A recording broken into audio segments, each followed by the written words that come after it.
coagulated into a big giant blob as it was making its way out of the kingdom by the power of the Kree.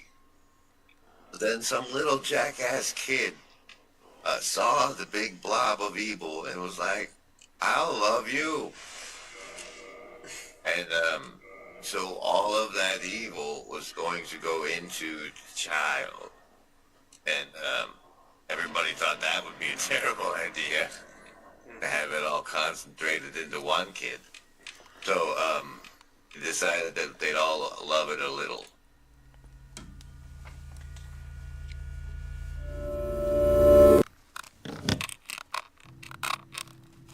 In that sense, that's where I see this little corner coming to meet this moment. Oh, that's a very... I hadn't thought about that. Because... So, just let me make sure I make... Sorry for interrupting, I just want to get it. Instead of the we being... It's like, no, this little corner is a nexus point of many different Christian groups and non-Christian groups. And then nexus point is perhaps the place we should look for as the thing that will rise to the response. Is that what I'm hearing you Yes. say? That's really good, Paul.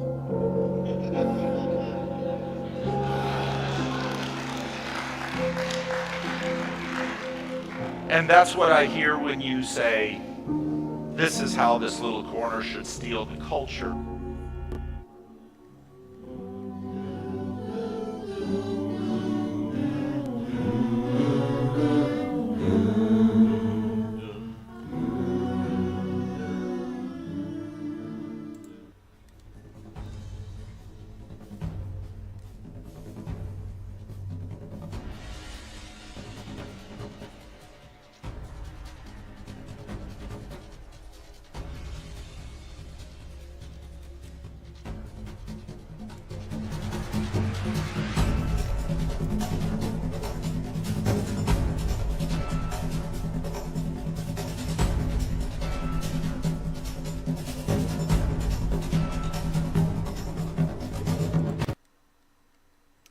Howdy, Embody. Afriel here. We hope you're feeling virtually not alone. And today I want to talk about dreams of planting trees. Give me 1 second to get going here. Turn the volume back up on the game. There we go.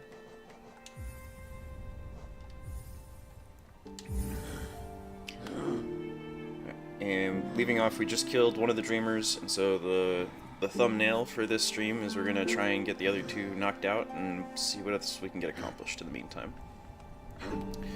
But yeah, the Dreams of Planting Trees is a reference to the phrase, societies grow great when men plant trees in whose shade they shall never sit, or some similar paraphrase. And I think that is a big part of why so much stuff is going to crap right now, is because as a society, as a community, or not us specifically, but more generally, people are not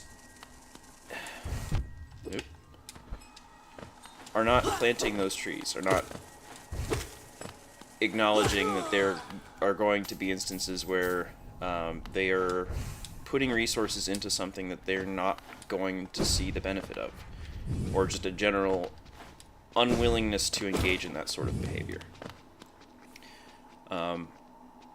They seem a lot more interested in harvesting the fruits of what was given to them by others, and then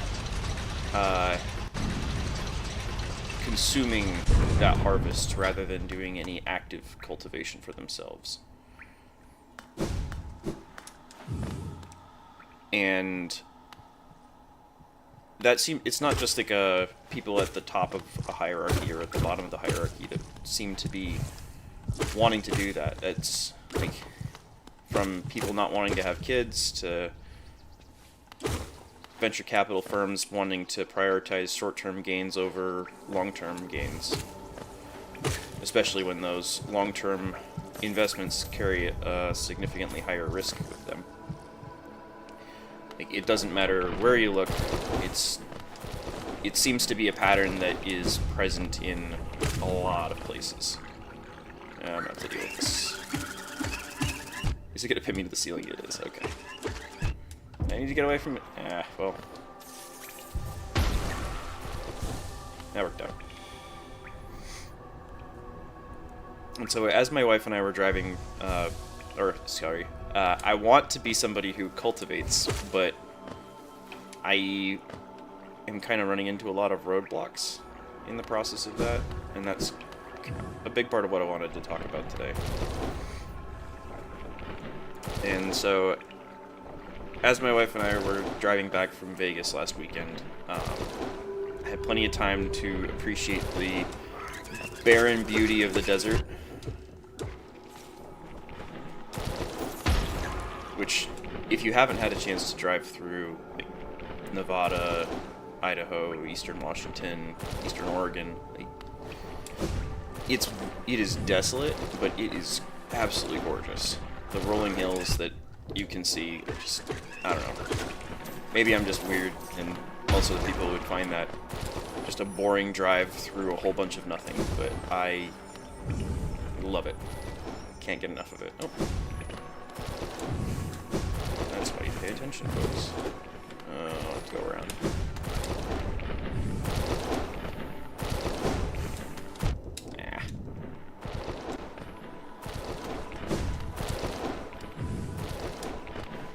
So anyway, as we were driving through the desert, there's a couple of ideas and thoughts that I've had for things, for inventions or infrastructure or things like that, and was doing some reflecting on those and just like, oh yeah, what is it that I like? How would I be able to accomplish these things? Are they something that's feasible? And one of those is when we first visited the Hoover Dam. The thing that was incredibly striking to me was the fact that there was this like plenty of water right there and nothing but desert around it. And it was a little bit strange to me because it was like, why? Howdy, Ron. Good to see you here. Glad to be virtually not alone. Yeah, we went to the Hoover Dam, and it's giant Lake Mead surrounded by desert. And it's like, why is there no use of that water to green the surrounding landscape? Like, I understand that they don't want to use water that could be used for hydroelectric generation or for agriculture on just some random ecological project, but I'm aware of I believe it was a study that was done that showed there's some spots of like canals that bring water from Northern California to Southern California, and what they found was that when they allowed some of that water to leach into the soil, and then you had some plant growth around that actually improved the amount of water flowing through, because what was happening was the trees were providing a shade, and it was creating essentially a microclimate where the temperature was a few degrees cooler, and so the water was evaporating at a decently slower rate out of the canal versus other spaces that did not have that vegetation. And I'm not going to go for that one first. Let's go to the Deep Nest one. It's the fastest way. The Queen's Gardens one, okay. And yeah, I'll just go back that way.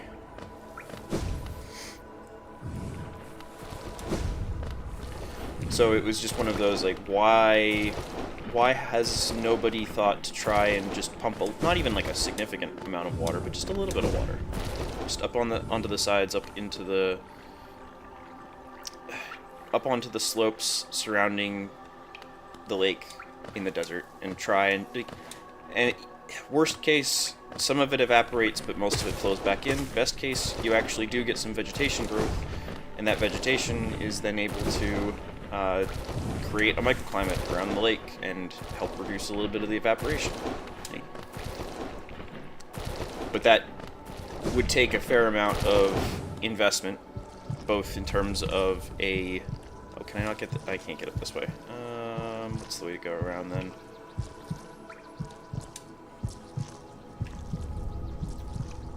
Just drop down to the City of Tears? Yeah, it probably seems like the right way to do it. Alright.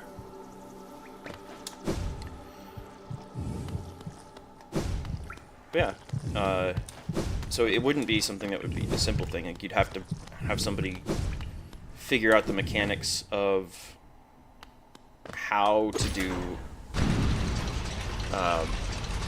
like the specific implementation of it, bill of materials and all that. Then you would have to figure out, okay, like, how are we going to emplace these? How are we going to make sure that they are weatherproof? How are we going to make sure that they don't get broken super easily? And then you have to pay for somebody to maintain them, or at least have part of somebody's duties be to maintain them. And that's work. That's effort. And I don't think that most people would see that as worthwhile unless it was already proven to them by somebody else that, oh, hey, yeah, if you do this, you will be able to, I don't know, create a forest and use the wood, like the return on investment of the timber that you're going to get in 20-30 years makes the capital investment and maintenance costs associated with putting a pump in definitely worth it. But that requires a 20-30 year time horizon for a desert. Folding laundry as I listen to Water Talk. The subject for the day is dreams of planting trees. So this is one of the, like, me talking about water stuff, this is like a, how do I put it? It's not planting a tree, but it's like, it would be the kind of thing that qualifies as a tree that is planted under whose shade I may not sit. If I were to buy property and then put a Wirtz pump on it and then pump the water up into the foothills around, like, the Columbia River, for instance, and then have that potentially create a forest.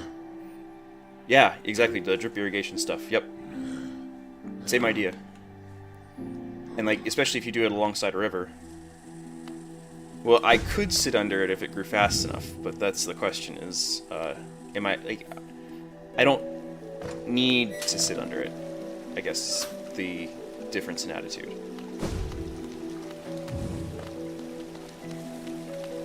Yep. So, and that was just one of the sort of pie-in-the-sky ideas that I have. The other main one that I was, like, thinking about and asking ChatGPT about and just, you know, playing around with is this idea that I have for kite power. Grab a bucket, we're going to walk up the hill. I mean, if you have a bucket chain, you can get about the same throughput of water as a garden hose, so, you know.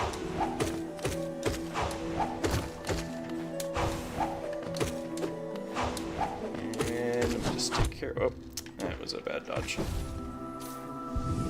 At least we're locked in today. That's good. That's a good sign.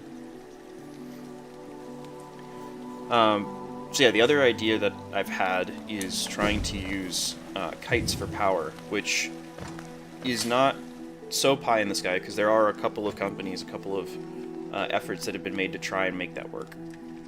And I actually, like, solidified the idea a bit more than I had previously while we were driving around.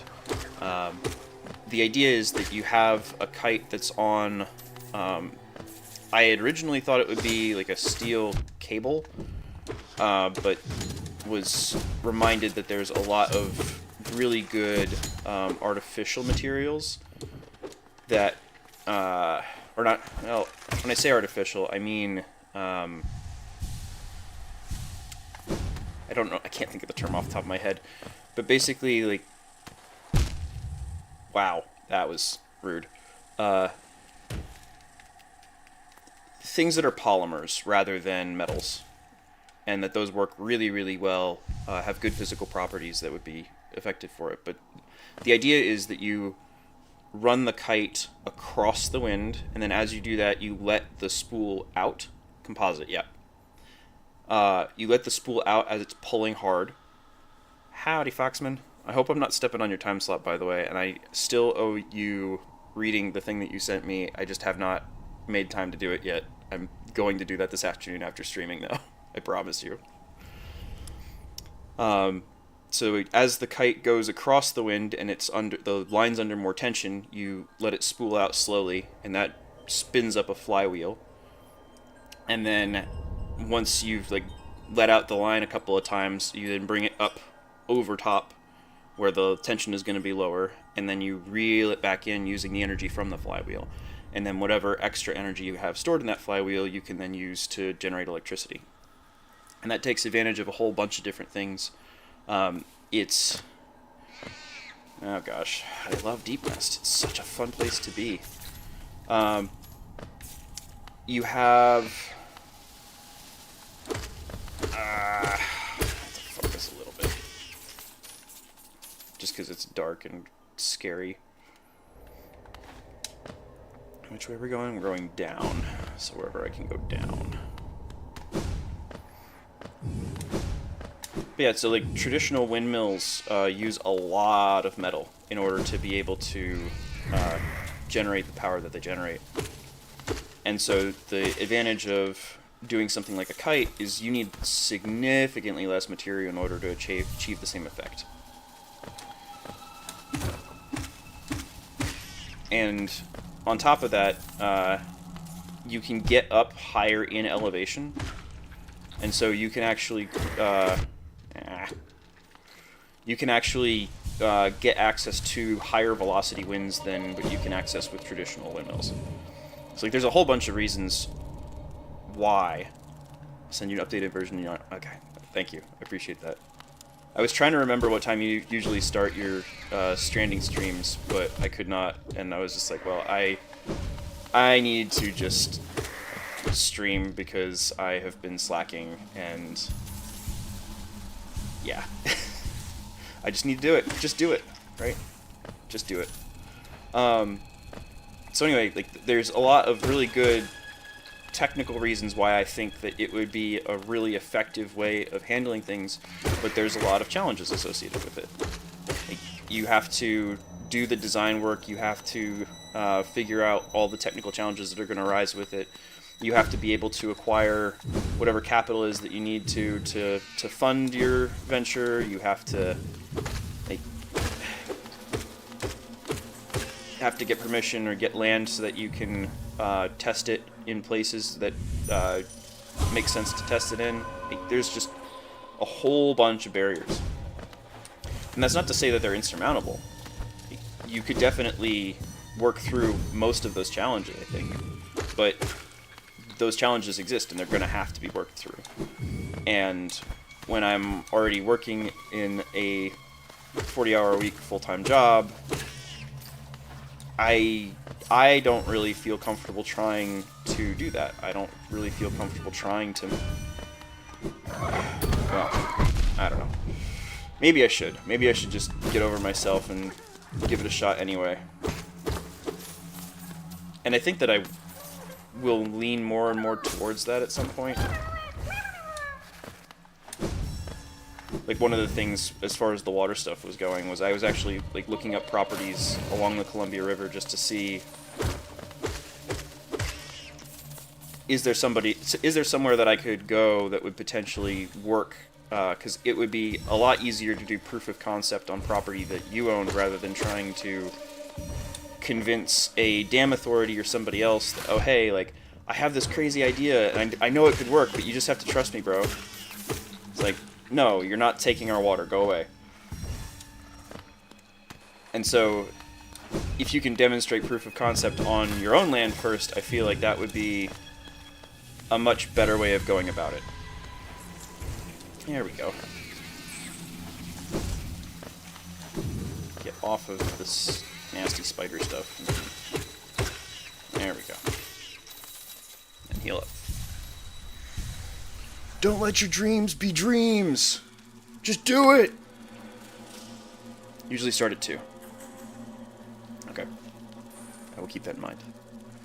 What if it worked and energy becomes incredibly cheap? What happens then? Well, and that's the other thing, is like, that, like, not that directly, but one of the things that I wrote for Substack was this idea of the folly of the scribe.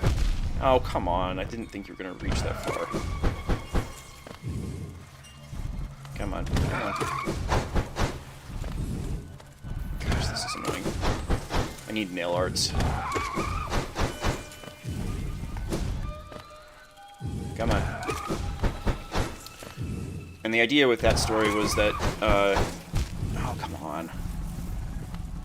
And he just, uh-oh. I am in the ground. Well, let's heal and let's see if I can unbug myself. There we go.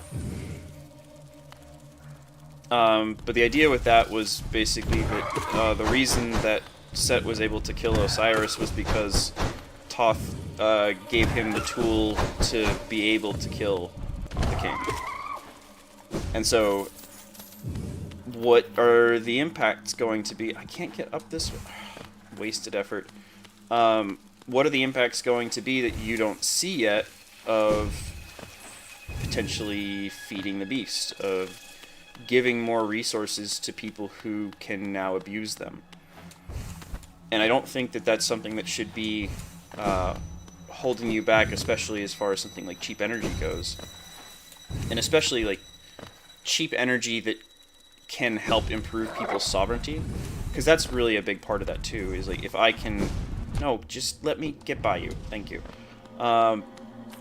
If that works, then you can potentially drop in a Connex or something in a remote location, set up a power generation system that can function independently from the grid, and bada bing, bada boom, you now have the ability to have all of the benefits of electricity in a remote location without having to run out power lines from a centralized grid.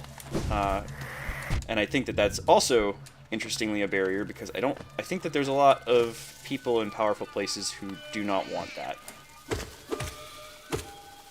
I think they want to keep everybody centralized. They want to keep everybody on a grid where they can keep an eye on them and control them. Oh, that's annoying. There we go. How do I get left? Can I go up and then over? Maybe. Maybe not. What am I missing?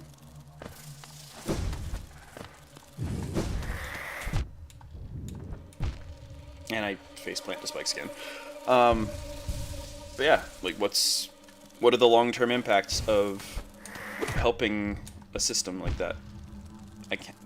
Okay, we're gonna go and we're gonna get soul from something else, so that way I don't just stupidly die by faceplanting into spikes repeatedly.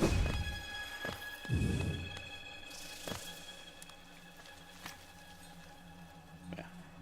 And then the next thing is that would those even be the right places to focus my attention or the attention of others if I was somebody who was able to hire others to help me with these projects? Like, it seemed like what I was talking about before, where we are more focused on consumption than cultivation. It seems like it would be a good idea to focus on fixing that first and foremost, and then once that's fixed, then you can start to worry about all the physical stuff. But at the same time, it's like if I'm going to be trying to develop and cultivate psychotechnologies, then I kind of need to show how those bear fruit. And it's not enough to just say, oh yeah, sure, like, this is a really valuable way for you to think about the world, and once you think about it, you'll see the benefits of it immediately. It's okay, well, can you show me some examples of how you thinking differently about the world in the ways that you're describing would actually be beneficial to me based off of how you're actually able to leverage that into the real physical world. No energy company wants that. Yeah, exactly. And so it's kind of like this catch-22 of like I see a lot of it as a fundamentally psychotechnological problem, but at the same time, I think that you kind of have to develop those things in tandem, where you are developing the psychotechnologies that you... My face loves those spikes. You're developing those psychotechnologies to help the world to become a better place, but then you at the same time have to... There we go. Now I found it. At the same time, you have to show the fruits of that. You have to show that... I love Deep Nest. I love Deep Nest. It's a great place to be. If you don't show the fruits of it at the same time, then you're just engaging in intellectual masturbation. You're not actually proving anything. You're not actually doing anything of value. Or you're doing things of possible value. But does that actually equate to true value? Man, I'm really tired. I could use a bench. Let's see if there's a bench somewhere in this village.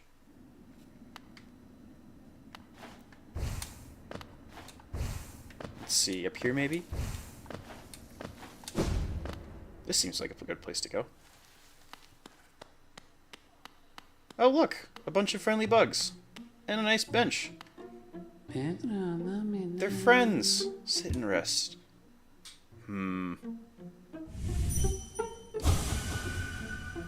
Why can't I read your mind with my dream nail? That seems unusual. I'm sure there's nothing wrong with it. Wait. Why is this bench sticky?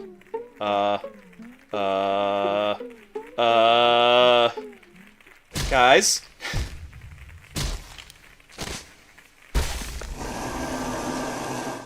Who could have seen that coming?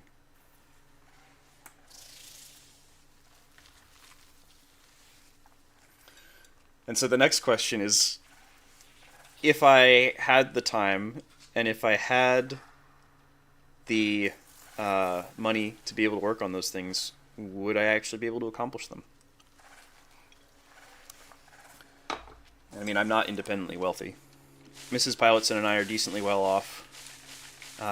We both have good paying jobs, but not to the point, like we don't have savings to the point where we could easily pursue dreams like that, and especially not if we want the stability of trying to raise a child. How do I get out of this? There we go. I was just wiggling. I wasn't trying to slice it out. So now we're in the beast's den. We gotta fight our way back out. Can I...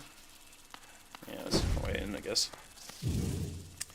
And also, like, even if we had the money, I don't know if I am disciplined enough to be able to execute on that. I'm trying to cultivate that discipline. I am actively working on it. But my house is a bit of a mess.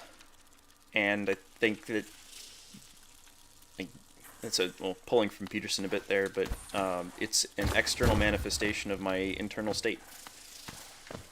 And so, oh, gross.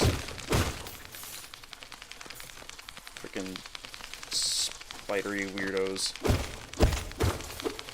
Hey, Cassandra. Good to see you here. A baby that can die will discipline you just fine. Well, I have a couple of things in my care that can die if I don't care for them, and that's been, I think, a really good exercise in discipline practice. Because, like, I have to feed my chickens, I have to water my chickens, I have to feed my dog, I have to take the dog on walks, make sure she doesn't poop in the house. It's a good idea to keep yourself, or would you be happy if anyone tried it? I would be happy if anyone tried any of the things that I'm talking about. And I will get more into that in a little bit. That's further down the script, so you're getting ahead of me. But yeah, if anybody was able to take up this idea of, like, pumping water into the foothills, or... Oh, laggy. There we go. Pumping water into foothills, or using kites for power, like, I would be more than happy for anybody else to take up those ideas and run with them. I want to just see those come into the world. I don't have to be, like, the whole point is planting trees under whose shade I won't sit. Like, that's what I'm keen on doing. And so if that means that I'm not even the one who plants the tree, that I'm just the one who is the biologist who identifies that, hey, there's this tree out here, if anybody manages to find a way to cultivate it and then plant it, like, yes, absolutely, I would be more than okay with that. But yeah, my house is a bit of a mess, and it's an external indicator of my internal state. And I think that doing these exercises, like coming on stream, or like writing out a script before a stream, and then coming on and trying to articulate my thoughts in a coherent manner. How do I get out of here? I think that that's actually been really helpful and healthy for me. And especially just giving me a good reason. It's through this guy, isn't it? Giving me a good reason to practice discipline. Because I feel like that's a thing that a lot of people don't have, and that's why it's so hard for them to be disciplined. One of my least favorite phrases is I think Jocko Willink's notion of motivation without purpose. Or no, it's not Jocko. Who is it? Goggins? David Goggins? And it's like, no, that's absolute garbage. It should be...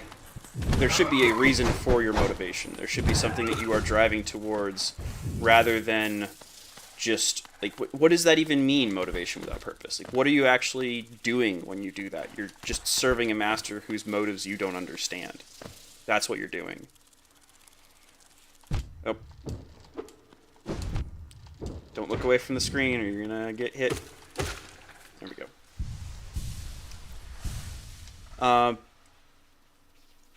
But yeah, I worry that if I were to go off on my own and try and prototype this stuff, or like buy land and then make something work on it, that I would end up just... Like, I would make some progress with it, and then I would run into a roadblock, and then I would stop. Because that has been the pattern for me in a lot of other instances of my life.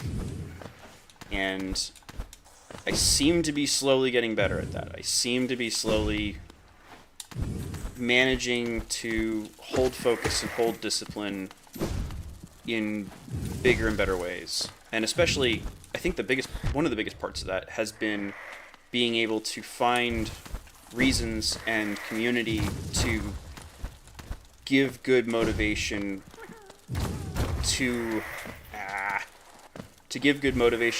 continue to try and push myself and make things meaningful. I love Deep Nest. They're great. They put spike traps everywhere. But yeah, so the practice, the best answers I have right now for like how to manage my dreams, so to speak, is work on slowly improving myself, like I was just talking about, and then practicing something that I was aware of the phenomenon, but just recently became aware of the name, ornithoptery. So there are a lot of plants that use birds as their way of seed dispersal. Either because the birds eat the fruit and then the seeds are inside the fruit but relatively indigestible, and so the seeds get the added benefit of bird poop to fertilize them. Or they are, like corvids will do a lot of seed caching, and they will forget some of the caches sometimes, and so the plants or trees will grow out of those caches the spring after because the birds forgot where they left them. And that's kind of, like, I've been kind of trying to do that from the beginning, but having a word for it is really nice. 'Cause, like, that sort of seed dispersal seems like a really good mimetic equivalent of trying to teach people, and then take, like, if I hold my hand out and I give you seeds and all of you take those seeds and you plant them in your own gardens, that seems like a much more effective way for me to plant a forest than just trying to plant the forest all by myself. And I'm probably a bird too in that metaphor, to be fair. I'm dispersing seeds that I got from people like Vervaeke and Peterson and Vanderklay, and trying to spread them around to other people, and then finding my own seeds and trying to encourage others to spread those around too. The ones that I think are good enough to share with others and are well developed enough that they could work well. And I don't think that that's just me either. I think that's what Peterson's trying to do. I think that's what Vanderklees and Vervaeke are trying to do. I think that's what a lot of us are trying to do. Is we're trying to use TLC and Estuary to help spread these psychotechnological seeds to help grow good gardens in a bunch of different places. And maybe I'm naive or overly optimistic, but I think we can grow a beautiful forest, and I think we're already seeing the first saplings come up. So. And with that, I will hop into the gaming couch if anybody wants to join me. If I can find my cursor. Hello? There we go. Pop on in. Let's see, is Ron already in there? I know Ethan popped into the server, so I'm wondering if he's going to hop in. Yeah, we are in the gaming couch, and we'll share the stream, so that way there's not a delay. Bada bing, bada boom.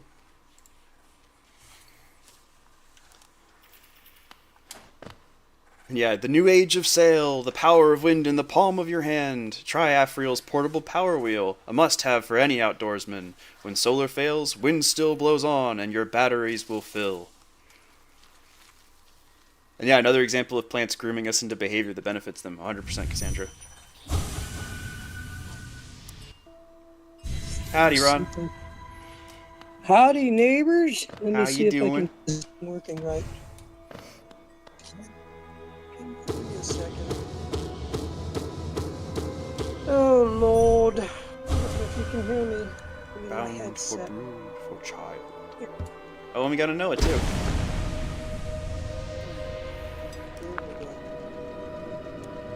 Houston, Howdy, can Preston you hear Foxman. me?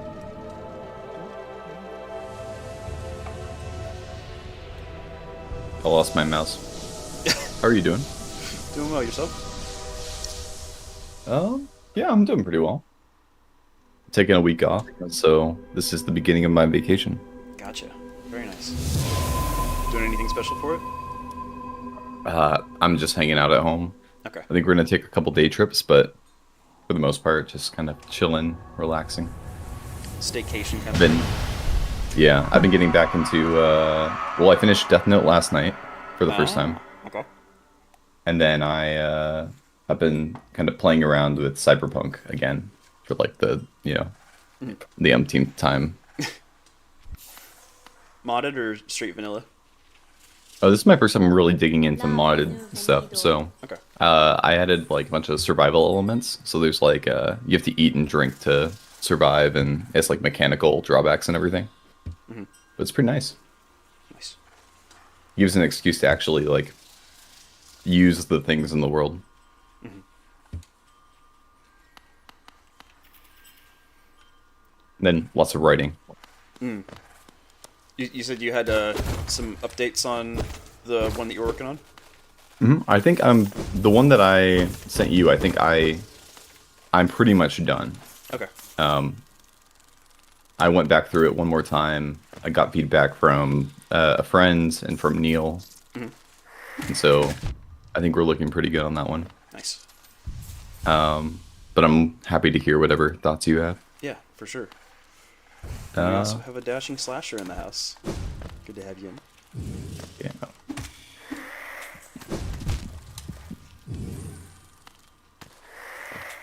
What are you writing about, Mr. Foxman? I'm writing some fiction lately. I'm gonna get back into doing a little bit more nonfiction pretty soon. Doing some scripts for stuff, but I'm kind of leaving it a bit of a surprise. But it is narrative in nature. This one's about almost 5,000 words. Just short, about 100 words or so. Okay. Nice. Sorry, I just wanna interrupted. No, you're fine. I'm about to use my blame thrower on both you and Afriel. Mm-hmm. And I just want to blame you that if I become a gamer. I just want to let you know It's all our fault. Yes. And I think you should wear that with pride. I mean, yeah, a real Well. accomplishment. Depends on what you do with that responsibility. Actually, just more of this, but more interactive. Just, I think, I realized like when I was a kid, playing the Atari at home by myself was boring. It's like playing ping pong against a wall. You know, it might be okay for a while, but when you can have other people heckling you as you're doing it, now that's just fun. Oh, we will heckle the heck out of you if you decide to stream games wrong. I'll finally have a chance to get my revenge. It'll be a bloodbath. I just realized that because we have a stream and we might be able to get a group together, we could do like a Jackbox with a like chat interaction bit. Explain going. explain it to the guy who's close to like technological homage. So there's these like there's a company that makes a bunch of games that are essentially board games but with more mechanics to it. It's still a computer game. So it's something that you can like throw on a TV and everybody kind of copies the code that's on the TV and they log in on their phones or whatever devices they have. And you can all play this game together. Oh, dude, I'm in. I'll tell you what. This reminds me of the first time I smoked pot in college. It's you guys right here. But a lot of those games also have like an interaction that you could have an audience interact too.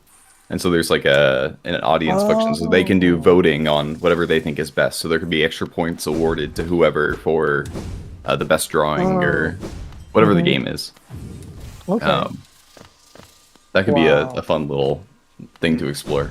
That might be a good like I don't know. I don't think Paul would ever be interested in that, but I think that would be fun. I don't know, man. Like The larger group. Because Paul has played Civ a bunch. That's true, but he seems very against streaming it. Let's just say that. Okay, that's fair. Would he join in with somebody else's stream though? That's a good question.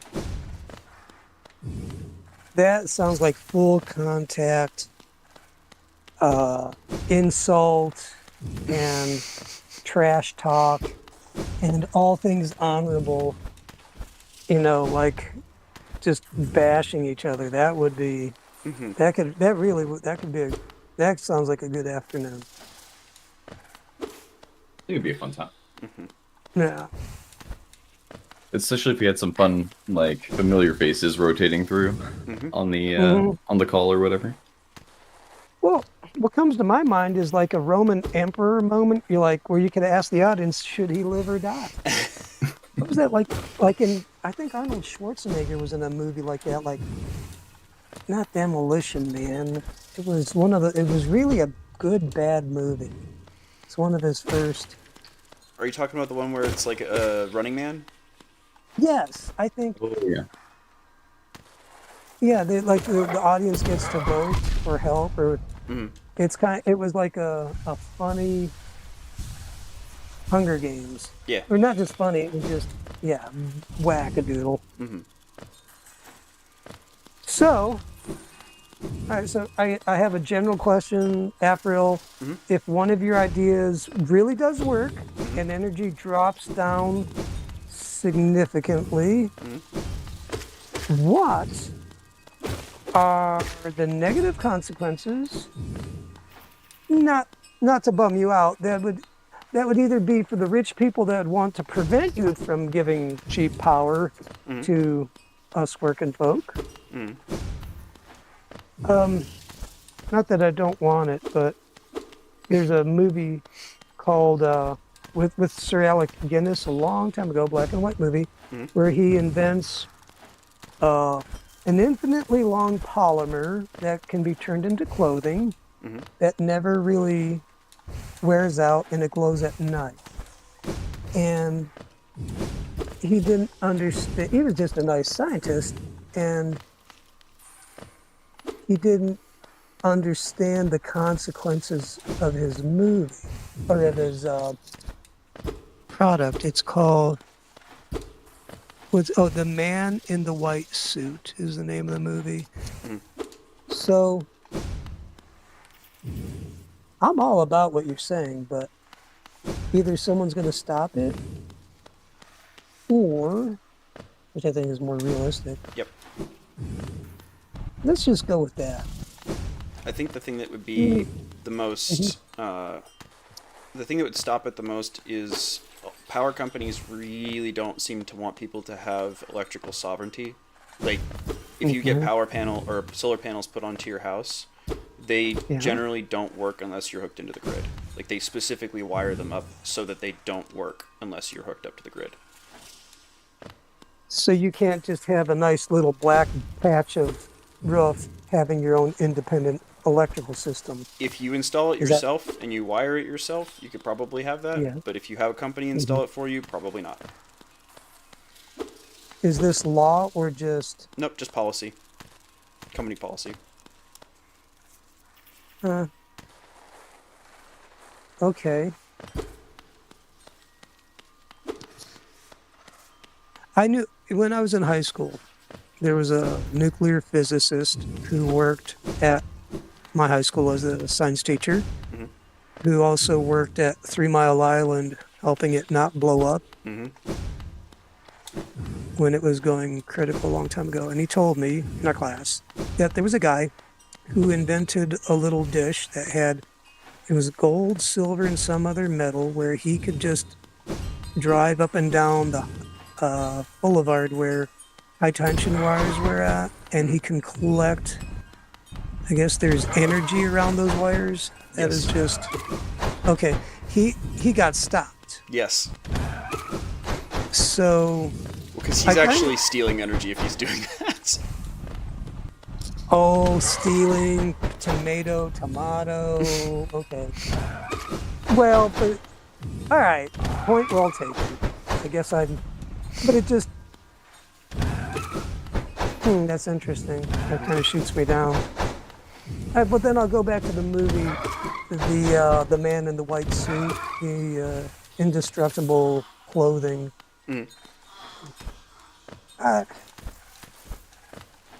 Modern cheap energy helps people not die. Yes. So I'm cool with that. How your idea I like, but my question really is, why is not solar made viable? Is it because they don't want it or don't have the technology? Well, no, solar's viable. It's just that they don't want they don't want people messing around with it, is I think a big part of it too, because electricity is hazardous, but that I don't really care for that kind of safetyism where it's like, no, yes, people shouldn't mess around with things that they are going to break or hurt themselves with, but there's plenty of people who have the intellectual capacity to be able to make or repair their own stuff, and it's not helping anybody to say, no, you're not allowed to touch this. Why aren't they? What? I feel like I'm dealing with this. All right, I'll go somewhat woo-ish here. I feel like I'm fighting a spirit right now, and I don't understand it's. And what I mean is, I'm fighting a spirit that doesn't want people to have the ability to live independently. Yes. Am I being a wackadoodle? No, I don't think you are.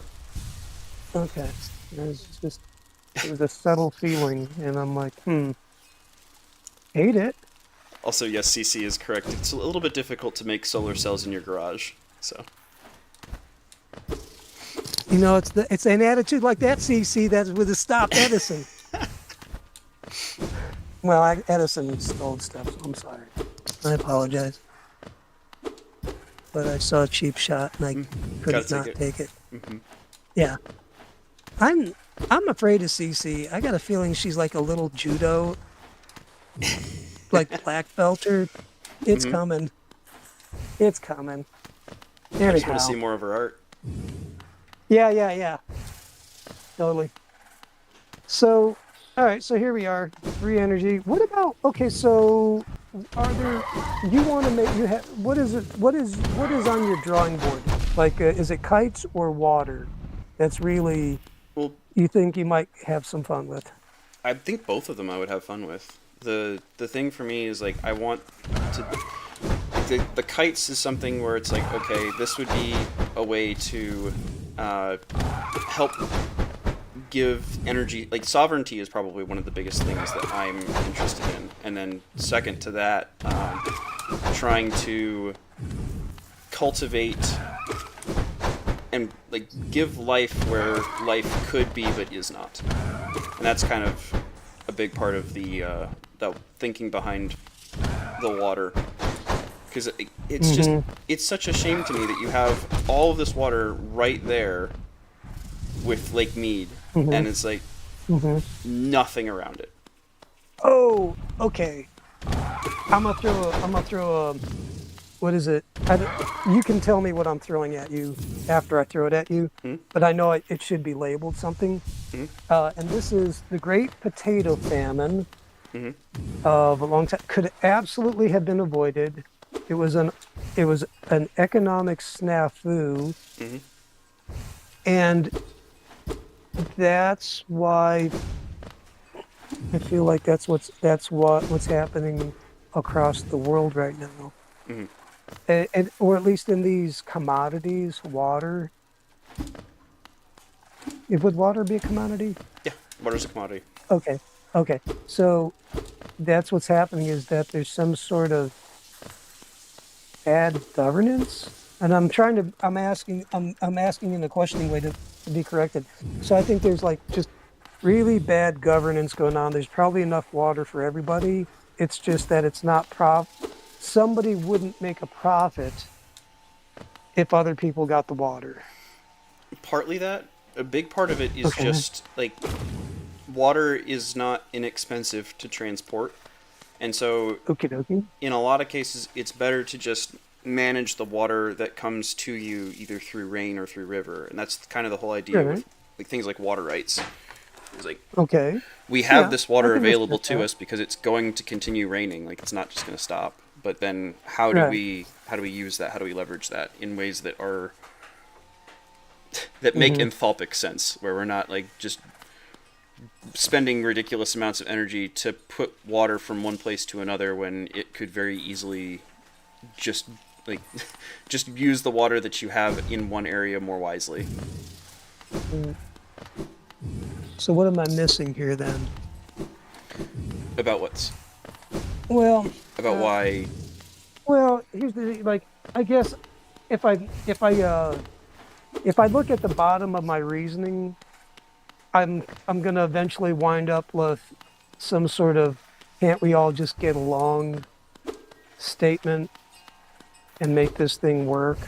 Whereas economics, it ain't about that. It's about making money, well making profit. here's the thing with water rights is that if a lot of people are using their water rights to grow crops, and then once they have those crops they then sell those crops, and so if I can use more water to grow more water intensive crops that are more profitable, then I want to spend water more than my neighbor.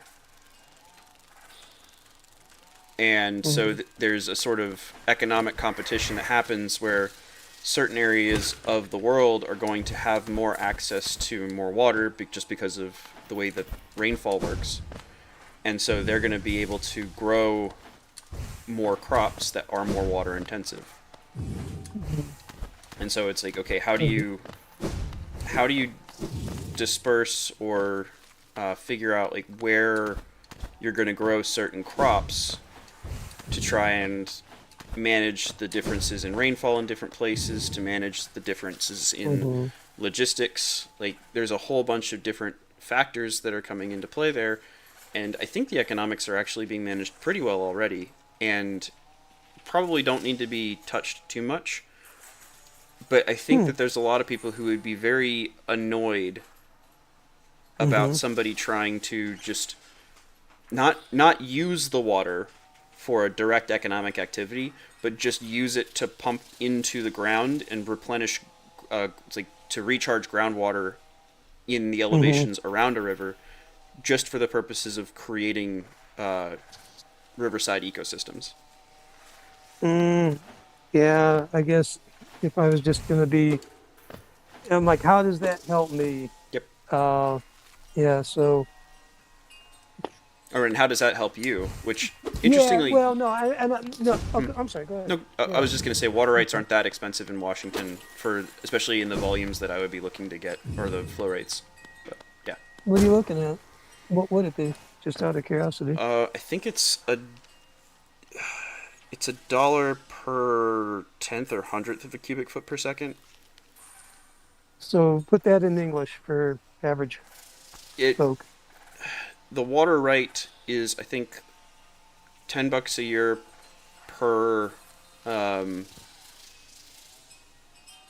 plus $10 a year plus permitting fees per garden hose.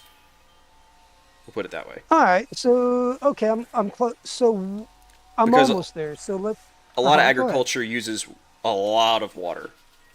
No, I do. Yeah, So- I work at a university, and we drown plants all the time. So I'm tracking. Yeah, that's what we do. We drown stuff. So, all right, I've got, let's say, a backyard that's, I don't know, 50 by 50, and I've got one garden hose.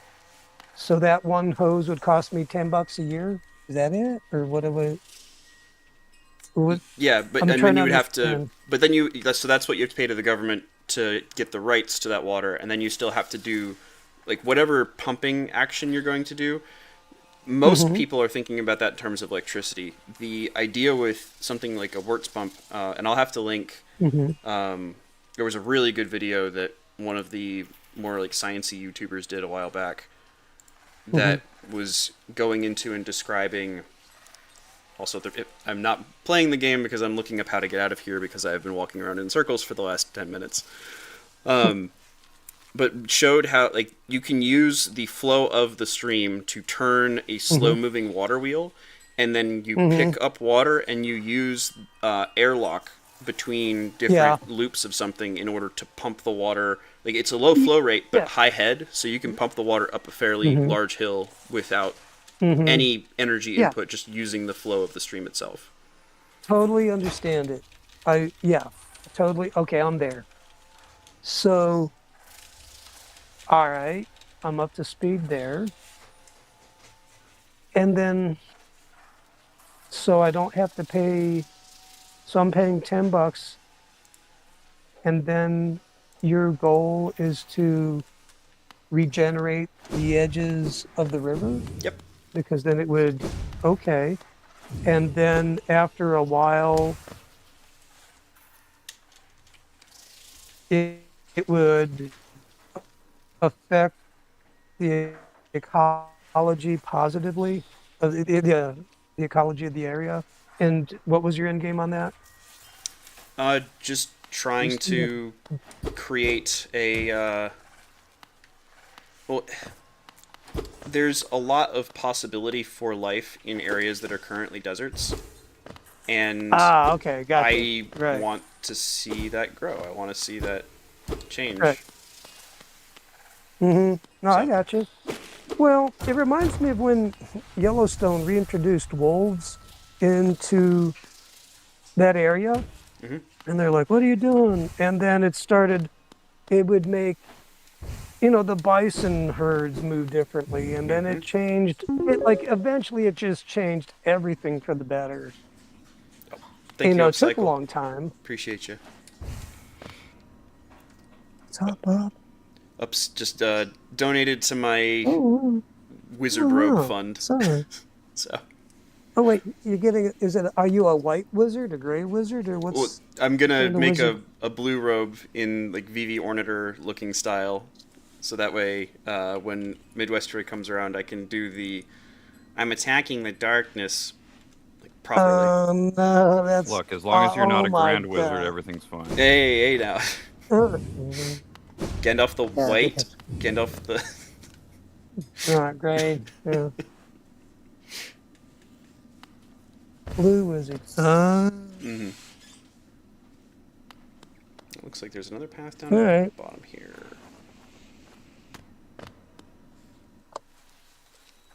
But yeah. So and whatever they think is best, so there can be interval. oh, you listen to something or something pop up? No, it was you. No, it was you. I muted the YouTube because I was watching you play there, Okay. and then it just popped up. Okay. We've also got it on Discord. There you go. Yes. And the Discord one doesn't have the lag that YouTube does, so you can see Right. exactly what's happening as I scream in pain as I Gotcha. die. Yeah, you know, I don't know why, but it's not as satisfying seeing you die here. There's other times when you're like, really, when you're just getting eaten by something, Mhm. and you're like, oh man, you know, this one I'm almost rooting for you, and it's very disappointing. Mhm. In myself, not you. Mhm. I actually like the way this thing looks. That guy's kind of creepy. I'll try and like see if I can. No. Okay. Well, we're just gonna leave her alone. She's very hungry. She would like a What's snack. Right. There's a cartoon called The Yellow Submarine with the Beatles. I That have watched reminded that. me of the. Oh, all right. And that reminded me of the Blue Meanies. Mm-hmm. Oh, that's scary. So where were we? I'm kind of chased. I'm squirreling all over and Well, Foxman, talking. you need to talk. We can I talk. mean, yeah. Let Noah and Slasher have a chance. Yeah, no, really. I'm at. That's it. I'm being quiet now. Watch this. Muting myself. I have a topic to bring up.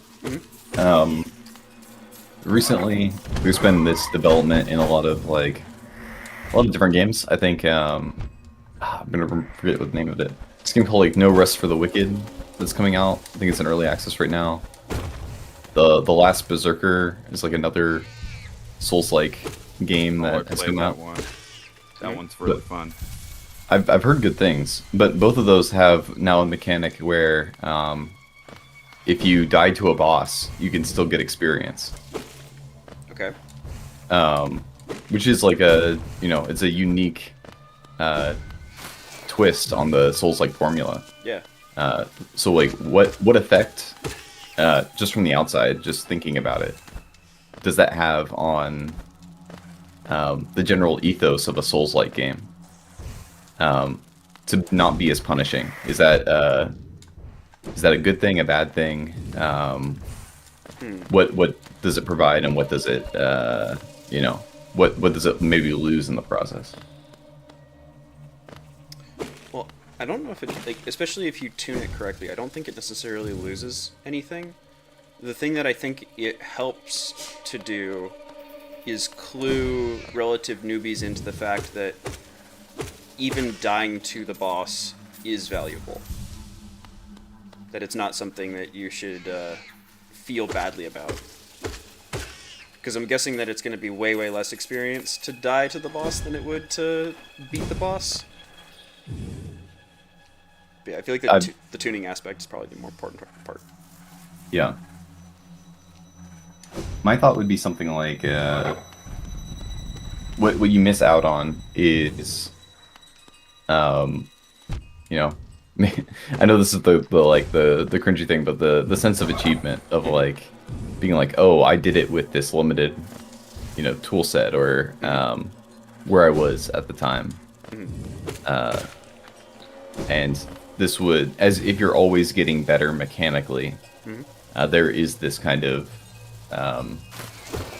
loss of achievement where it's like, okay, I missed out. Now, are you directly leveling up, or is it just currency? That's another question, because if you don't use it, then who cares? But I think it's it was just something that popped into my head. I was like, oh, that's interesting. Like I never thought about that use of that mechanic and changing it. Because to me, it felt very essential. Like that is Souls-like games. Is that there's a certain level of loss when you die, but you push through nonetheless. Yep. One that you learn to push through. Like that. That's not something that you just have when you start most times. That it's something that you have to realize. Oh, no, this is still worth it, even in spite of that. Yeah. I mean, even From Software has been grappling with how much inertia to put in there. Yeah. Like, Elden Ring, famously, the spirit summons help you do stuff where if you have trouble dealing with always having aggro on you, well, you have a buddy that you don't need multiplayer for. The other big one is Elden Ring has the Stakes of Marika. One of the biggest criticisms from the older games that I think a lot of Dark Souls players would say was part of the experience was the run back from dying to the boss, which I personally absolutely hated. And I really loved having Stakes of Marika being right next to the boss, so I could go right back to trying and fighting that boss one more time. But there are other things to it, like the run back also gives you time to think about how did I screw up on fighting that boss. So I mean, there's a little bit of give and take anytime you, for lack of a better term, adjust the difficulty there. But I don't know that it's necessarily not a reason to do it. I played through the demo for Kazan, which is the first Berserker game, and I came out of it going, this is a hard game. I had a hard time with it, but I didn't even know that I was getting experience from losing to bosses. It still felt rewarding to beat that boss. And yes, that will give some people the ability to just increase numbers rather than increasing their own experience. But I don't know if it's necessarily like inherently negative. Like it can have that negative aspect to it where, well, you didn't necessarily accomplish quite as much, and I can't remember exactly how that game does, how much experience you would get for losing to the boss. But I do think it is actually less than, I'm sure it's less than actually beating the boss. So it's still slow going. Yeah. But it gives you a little bit of an extra feeling of, okay, I am slowly improving, not necessarily in skill, although I would argue that you are still improving in skill, because I don't think you get enough to like level up every time. No. So it's still going to take you multiple tries fighting that boss before you get increased number, which means you're still going to be subconsciously learning some of those patterns. Yep. Yeah. And that's kind my of 2 cents. how I'm seeing it, is like it's like training wheels for Souls-like is what it sounds like. Where like if you're not ready for the full masochistic experience, like how can you set things up for somebody so that they can get used to some of the more basic elements of it, and so that way when they start to really push themselves, then they can be like, okay, I get the pattern, I know I can push myself. And this is coming from somebody who is very much in the camp of the difficulty is the point. Yes. I'm pretty sure I've said this before, but when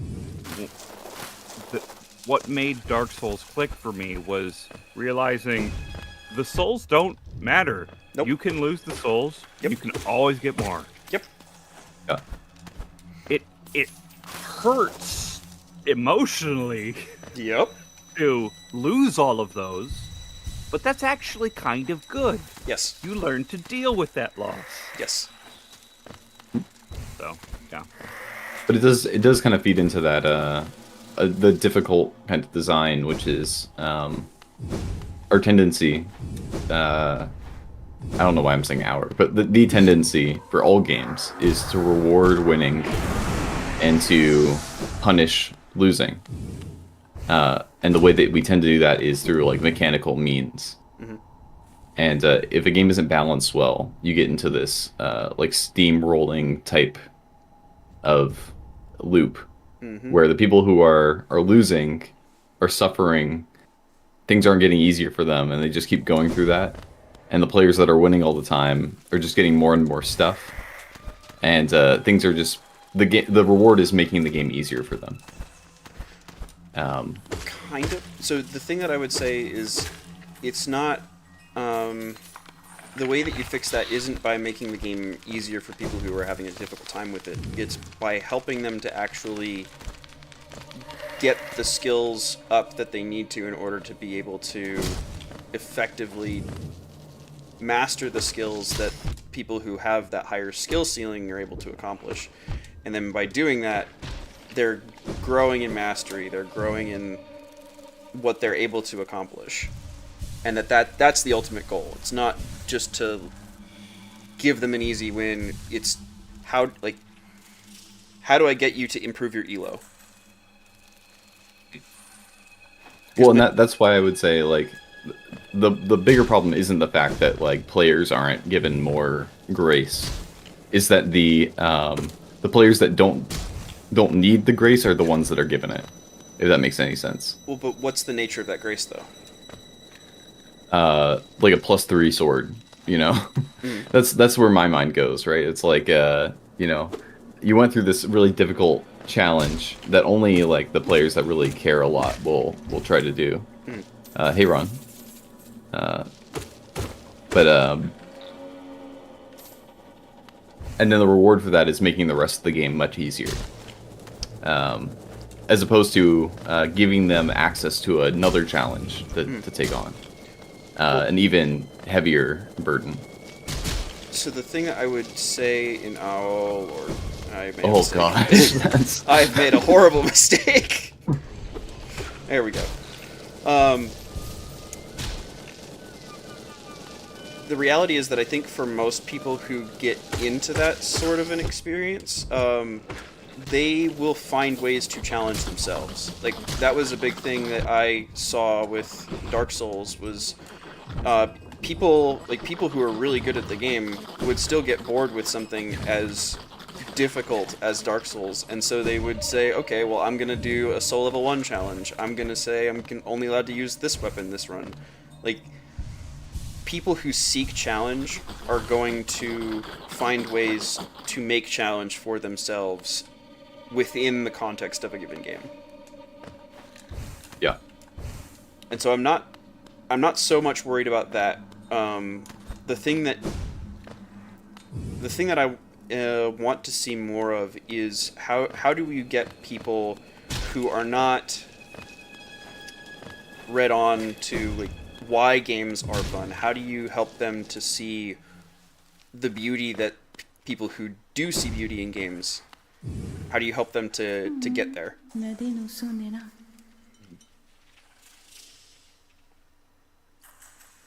Well, my mind goes to like Hades, that did a great job of like the rewards for doing well. Like you do get like currency that makes the game easier, but one of the big rewards, no matter what, if you die or not, is more narrative. Yep. Which is not mechanical in any sense. And then once you beat the game, you can optionally kind of take away your advantages, make the game harder. Yep. But the problem is and I'm misremembering, but there isn't like another layer to it. I feel like it's missing one other layer of like why take on those challenges? Well, I think Could that, there be more story to unlock? Like, oh, if you beat the game with all the disadvantages on, or like I don't think they actually made it super easy to do that. I think that's only been something done really recently. But, you know, is there a games next journalist thing? version of the game? Well, no, more like you know, can we give the players who are going to take on this challenge something else too? Or does it just have to be intrinsically motivating in itself to have a challenging thing? Well, I think that's the nature of, like, if somebody does want to go after those challenges, it's because of the fact that they find it intrinsically valuable. They want to do it. Not there could be an external reward for it. There could not. They don't really care one way or the other. It's growing in appreciation for the beauty of the game itself and deepening their mastery over it is its own reward. I think I'm just shallow. I like stuff. You like stuff. I like more story. I like to I like to unlock something. Like I want to have like a reward to kind of push towards. Yeah, no, that's fair. I think that would be really cool. Like like a true ending or something that's not like hidden. It's just like behind an extremely challenging run. Or at least but- some way of like acknowledging that, hey, you did, like, even if it's a reward that is not like the amount of reward doesn't really match the level of effort that you had to put in order to get to that point. That you still It's acknowledged at least, right, Yeah. by the game itself. yeah. Like, even if it's just like, oh, you now have your save file now is gold or something, right? Like those type of things. Yep. They mean absolutely nothing really, but you know. But some visual, like, achievements in Steam, like, is that kind of what you're going for? Yeah, like it's the creator of the work, or like the designer has built this game knowing that this is a challenge that can be taken on, and gives the option to do it. It's kind of like making a tall tower in a Spider-Man game and not putting a secret something on top of it. Yeah, Okay.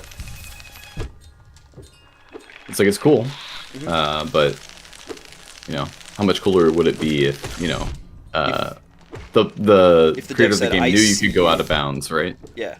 Like, yeah. Yeah, no, that's fair. I'd be down for that. I mean, that's... It's been something on my mind. Well, and I wish that there was a better way of displaying... Yeah, for the love of the game is a form of love. Yep, CC. I wish there was a better way of displaying certain Steam achievements, because there's certain ones that, like... I know that most people are probably not going to have any context of, like, why this is so valuable to me. Like, unless you've played whatever the game is and you've tried to achieve it yourself, and like, whether you've succeeded in doing that or not, that you would have some understanding of like what it took to get there. But like, have you played Frostpunk before? I have. Okay. Yes.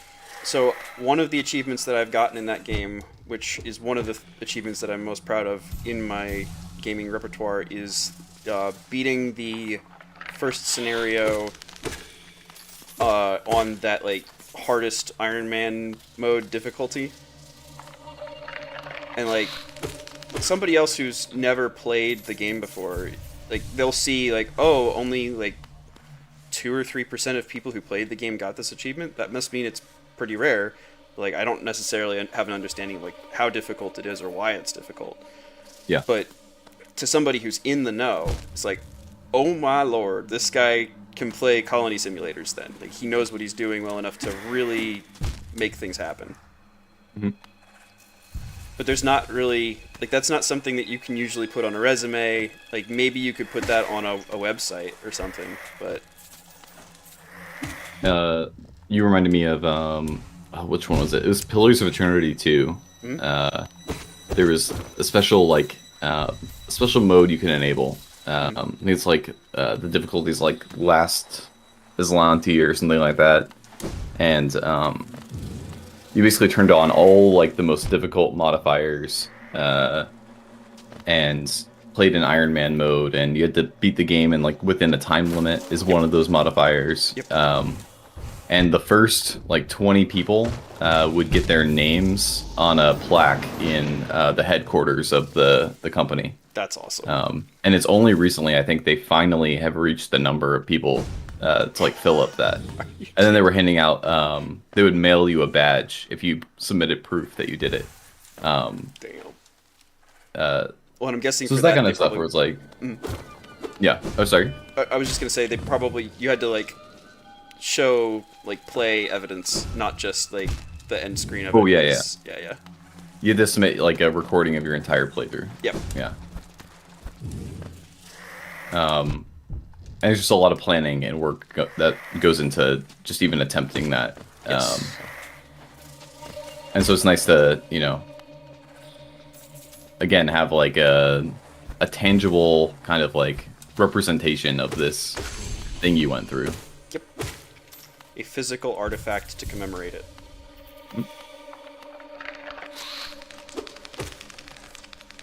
And it's not arbitrary, right? Like a participation trophy or something like that. It's like, no, this was a real challenge that you take on. Well, and that's the other hard thing too, though, is like somebody who hasn't played like games generally, but also whatever the particular game is, like it's hard to communicate the depth of knowledge, understanding, and execution that somebody has to get to in order to be able to do certain things like that. And so it's this very, like, sports seem to be something that everybody can kind of appreciate, but there's a lot of stuff that is, like, how do you communicate that to a more general population, like people who are not initiated into it or already interested in whatever it is that you're showing that competence with. Yeah. And sometimes it's not necessary, right? Like there is a certain level of like, that's what a community is that there's a certain level of understanding within that group that, this thing is impressive or that thing is impressive. Mm-hmm.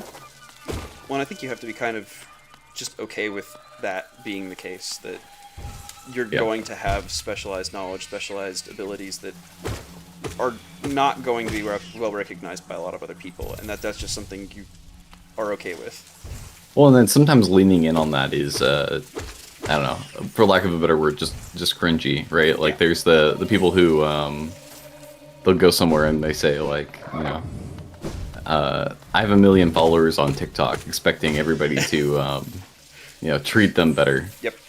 Because of it.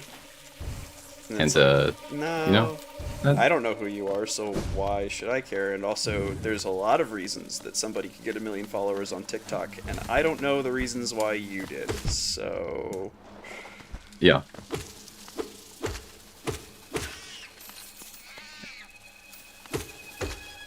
It reminds me too of I was watching a clip of a speech that Adam Driver was giving, and he was talking about his experience of exiting the military and then like coming back into civilian life, and the difficulties of kind of being in a place that is so structured that everything is meaningful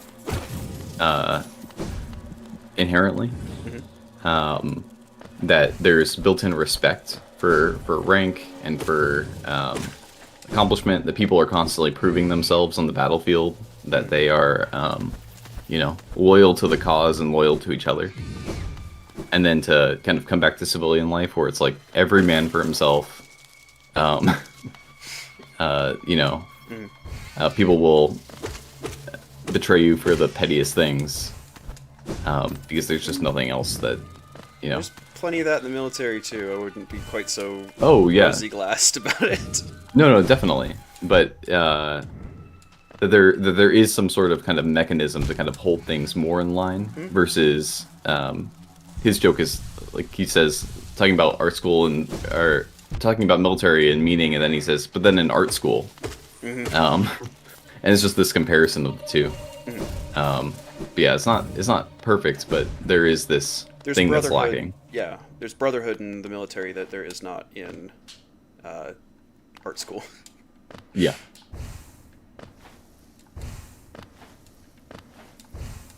Well, that's the fun part with all these conversations too, where I'll talk about the great parts about tradition, but I'm still Protestant. Like I don't. I'm so Protestant that Redeem Zoomer wouldn't even call me a Protestant.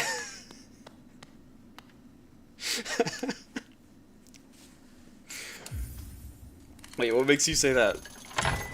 Oh, he doesn't think that Pentecostals are Protestants. Why not, though? Because Protestants are high church Protestants. Oh, low church Protestants don't count. Okay. They don't count, yeah. They're not even Christian, or like, what's this perspective? No, they're Christian. They're just like dumb. They're like just that's kind of the. Yeah. That's why I can't really hang out on that part of the internet. I can't. It just is like, oh, okay. Like you're not even gonna respect me as a. You're not gonna respect my practice of religion because you don't believe it's legitimate. Yeah, that's not really something that you can start a conversation with. Yeah. Oh, Chad's in chat. Howdy, Chad. Good to see you. I was making a joke on stream the other day, and Parlato hopped into my stream, and I was saying that maybe we need to get some. I hear peppermint oil is a good spider repellent. Okay. So we should just make sure Parlato gets some of that. That poor man. Hopefully we don't have more spider bite issues at Midwest Jewelry. Fingers crossed. He was saying that if somebody else gets bit by a spider, he's past the curse. He's sure that there's a curse that's going on somewhere. Is anybody doing camping there, by the way? Oh yeah, there's there's a group doing camping. So there's a Discord link in the video description, Chad, and then if you hop in Discord, I will give you voice chatting privileges because we put walls on things so that way we don't have people coming and saying naughty words that get streams banned.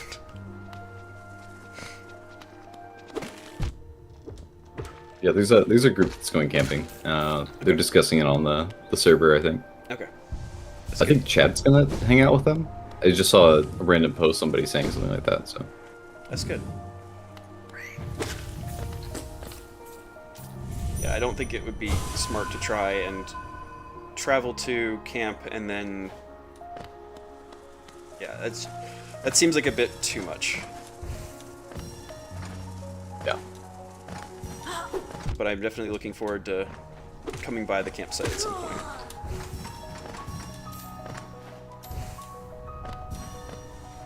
Yeah, let me It'll be fun. I'm Discord. excited to see everybody. There's a lot of people who weren't able to make it to Northwest Jewelry, and looks like they're going to be able to make it to this one.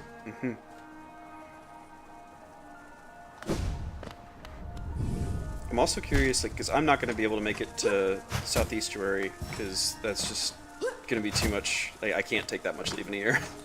Yeah. But how that one turns out and goes, I'm curious to hear. Definitely. Oh, gosh darn it. There we go.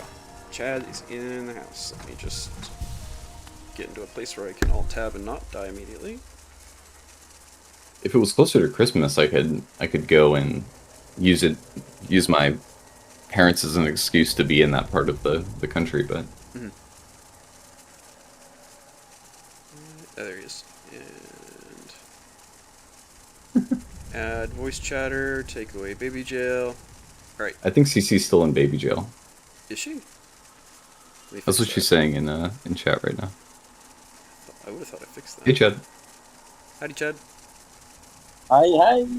How's it going? Good. Here, Carolyn and I wanted it.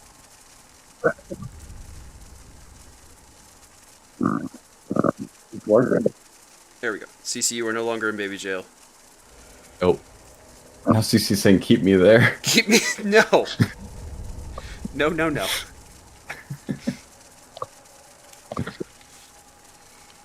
How's it going? Not too bad. Um, You doing Carolyn's a little better after the stream this morning? yeah, it's not like a constant stage sort of thing. Just like enough to be exhausting sometimes. Mhm. I don't know. There's probably something wrong with it. Welcome to the club. Carolyn's enamored with the screen. Yeah? It's crazy, dude. It's like Ann and I try not to show her any screen because she like it's like mesmerized them. Yeah. Yeah, don't minimize screen time until they're at least 2, and even then, keep it limited. Yeah, if it's up to Ann, it'll probably be like no screen time, most for as long as possible. Yeah.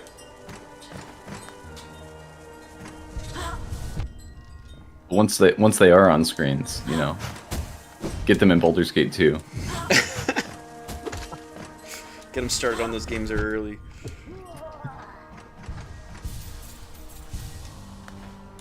But even just like opening up Discord and stuff and her watching that, like just fixated on it. Yeah. It's magic.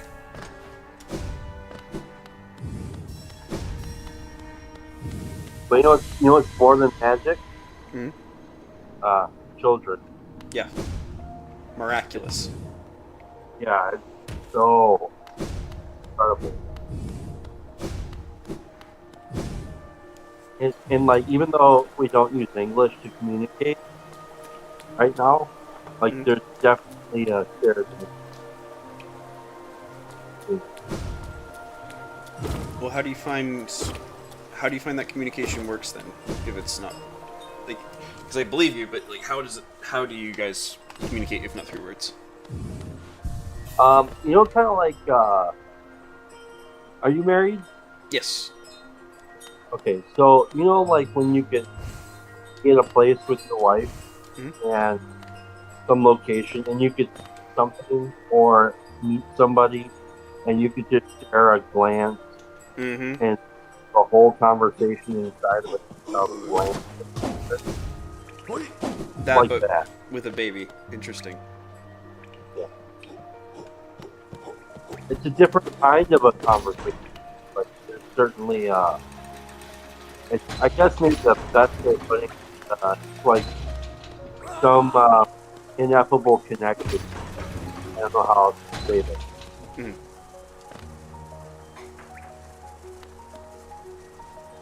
Yeah, no, we're planning to have kids. Still trying to figure out the timing on that, but I am really looking forward to experiencing that. Yeah. Well, yesterday we got to meet up with some friends. Couple of two different couples. One couple is a lady that Anne sponsors in AA, and her husband and her daughter. And we went to our house for the first time. Got a house. It was nice. The second couple that was there was a couple that aren't married but have been together for almost 20 years. Mhm. And they aren't getting married for whatever reason. But they opened up their house to be like an AA meeting there for like over a decade, and they're really loving and giving and caring and all that. But they don't have children either. Mhm. And but they travel a lot. Like now they travel. They're young and retired and just do a bunch of traveling and stuff. Mm-hmm. And we love them. They're great people. They're much part. They have a big puzzle. But Ann and I were thinking about and talking about like the trade-off of like, can you imagine living a life where, you know, maybe you're married, maybe you're not, but you're with your partner, you never have children, if you have enough money to retire young and travel the world.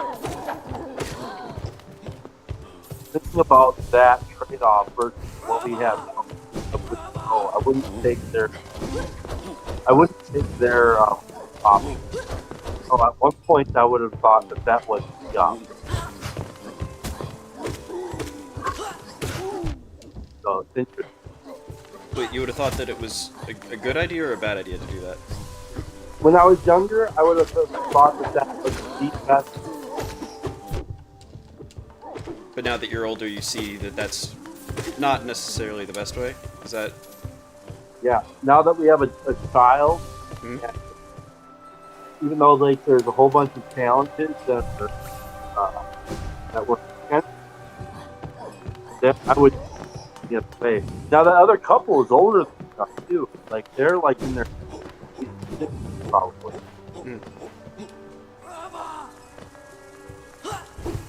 So yeah, they just I don't know. I don't think that their path is a long one. It's interesting. Well, especially when they've still tried to live a life of service. They've served other people in their community through AA, so that's a pretty big thing. Yeah. Yeah. Well, that was one of those things where I was pretty certain that we weren't going to be able to have children. Mhm. And I thought that it'd be, although that was going to be painful, that we would still be able to have a very fulfilling life because of the kinds of opportunities for love and service that you have inside of a structure like AA. Mhm. There are a lot of people like that who don't have kids, who can't or won't, but open up their lives to helping others. And oftentimes people that they help who have children. Yeah.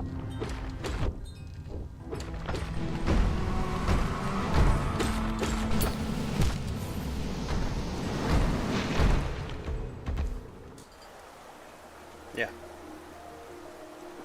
Sorry, I'm probably going to be a little bit quieter in the conversation for a little bit because I have a boss to fight, so... But like one of these communications that Carolyn and I have, like I can hold her, like right now I can hold her. We'll just be smiling at each other. There's like this. It's so. So much. I don't know how. So it makes my heart like just explode with joy. Mm-hmm.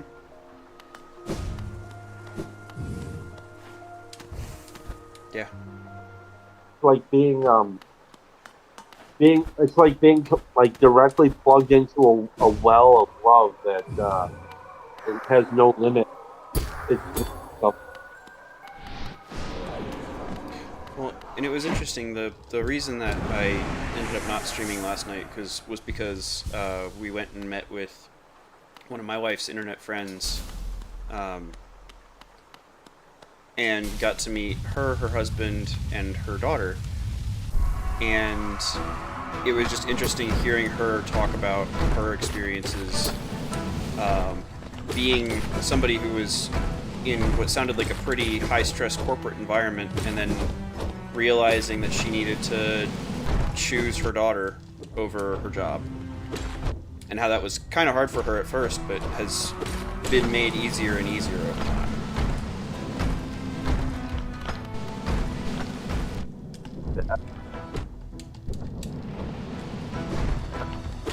It's kind of it's like after we left there, Susan and I were having a conversation about how grateful we are that neither of us, drink or smoke or anything like that anymore. Mm-hmm. and just thinking about what it would be like to actively be smokers or actively be drinkers while having children, and how just absurd that seems. Yeah, it's so bizarre. Such bizarre.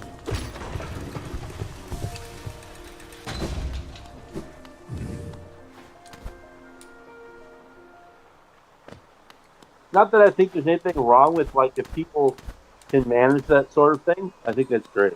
I just like looking at my own experience, adding that kind of a layer to our family dynamic. Mm-hmm. That would be so absurd. And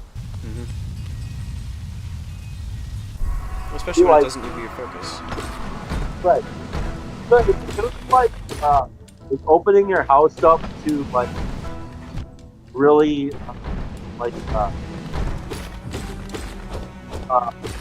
threats, like being able to have stray dogs or something out the house.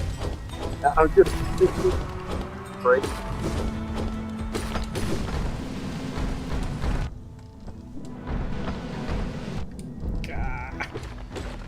I'm getting wrecked.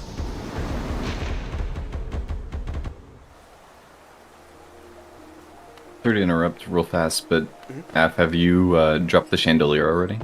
Yeah, I already dropped the chandelier. Okay. Thank you for checking, though. That's one of my favorite songs of the mid 2000s out there. Say again, Chad? You're coming a little bit garbled. Oh, I said that's one of my favorite songs of the mid 2000s. Chandelier. I want to swing from the chandelier. Dude, it's such a great song. Have you ever looked at the words of that song, like, closely? Not closely No. enough. So here, I'll give you a frame by which to read that song. Okay. It's a double entendre. So the song is about somebody coming to the end of their party life, Mm-hmm. and then the other way of looking at it is about a song about somebody coming into trusting their higher power, their God. Hmm. And the chandelier is that symbol of the light and of God and of the party. So it's just interesting. That song, I remember when I first heard it, I just was so flattened by it. 'Cause, like, at that time, I was so on fire for my recovery. And I don't know, as soon as I heard it, I'm like, dude, this has got to be in recovery. Mm-hmm. And that's how she is. Interesting. I'll have to go give it a proper watch or listen to. I love me some good popular songs that are about the, like. Did you ever listen to Papa Roach's "Falling Apart"? The Probably. lyrics to Which one's that? "Falling Apart" by Papa Roach. Yeah, but like, how does it? Like, give me some of the lyrics from it. I can't think of it. Oh, it's I'll follow you with all of my heart. I've tried my way, but I keep falling apart. I don't know if I've listened to that one. Dude, that song is amazing. Mm. And I'm not even a big Papa Roach fan, but that song is just gets right in the heart. Mm.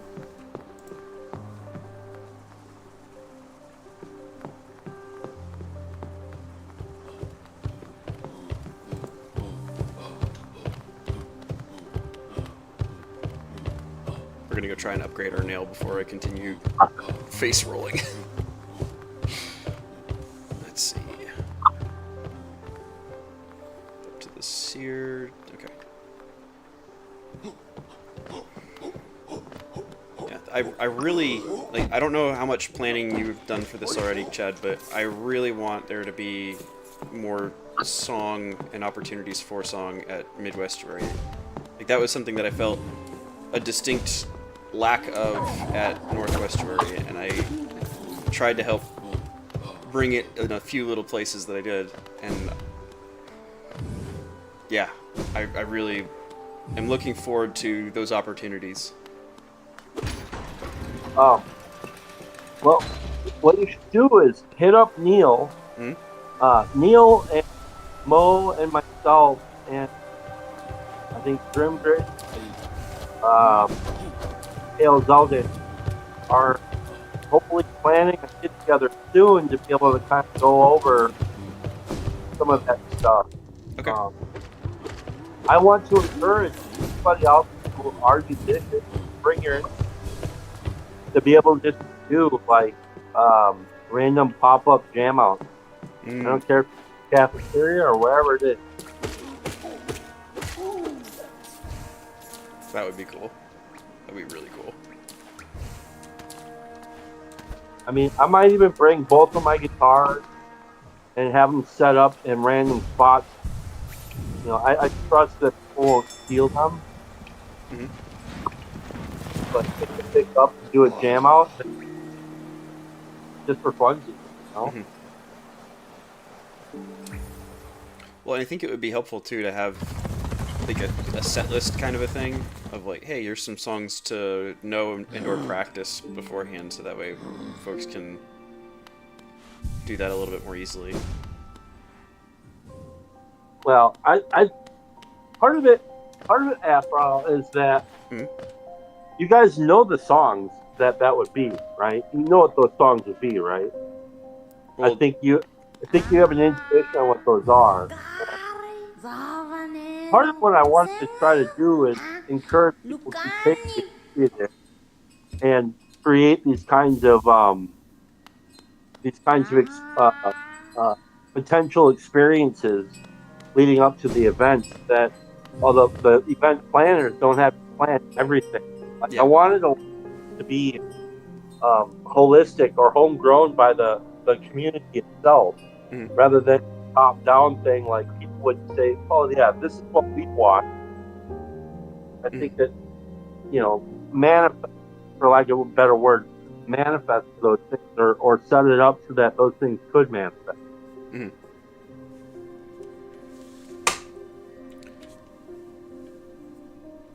Yeah, and I get that. I'm just trying to think of like, it would be a real shame if everybody got there having practiced different songs and then like everybody wanted to play together, but like that was the thing that happened around the campfire at Northwestuary was like we were trying to do a bunch of different songs, and then finally once we got to Rejoice, like everybody was able to join in for that one, and that was really cool. And I don't want us to struggle to find songs that lots of people know in that same way. That's what I want to avoid. Some of it has to do with like setting up those kinds of patterns for that to take place later on. So like what you're doing now, right? Where you have like a stream where you're playing, like it'd have to be like, you know, like when I think of a set list personally, I think of Rejoice, I think of Sunshine, I think of Hobo's Lullaby. Yep. I think of I hate to say it, but Midwest Metagelical and Yeah. for Dummies. Toot your own horn a little bit. You deserve it. You've earned it. These are, I'm only playing out the songs that people have seemed to resonate with. Yeah. And, you know, like that's what it's going to take. So, if you want those things, you have to kind of like start planting those seeds early, and we can do it all. And I don't think we should actually. I think, you know, people want those things that they need to actually go out and set it up so that maybe that they get upvoted and go along. Okay. Well, because one of the ones that I would love to do is Streetlight Manifesto. What was the one song specifically that I sent to Skankenstein?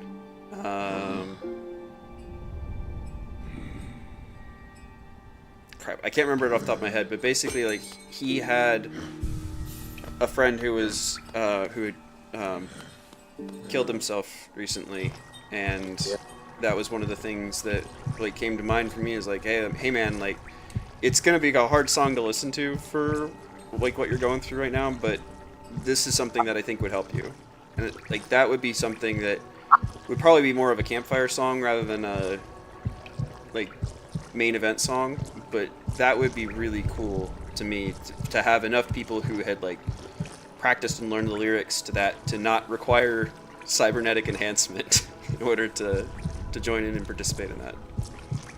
Yeah. Well, like now I'm gonna have to try and figure out how to play Chandelier. You know, Yeah. it's like that. I think is almost one of those songs where people might know, but probably not. Well, especially like the verses of it, like maybe the chorus, but Yeah. I just found the song is A Better Place, A Better Time. yeah. Thank you. I mean, and to be fair, I don't even know all the lyrics to like Midwest Metallurgical or Ontology for Dummies. Damn. You wrote the song, sir. I know, it's like crazy, but like that's the weird part I think about kind of the creative environment that we're playing in is, at least for me, is the freedom is I get to make it and then forget it. It's really weird. That's fair. But that's also kind of what I'm getting at with like it's probably good to practice stuff before showing up, so that way we have kind of that basis to work off of. Yeah.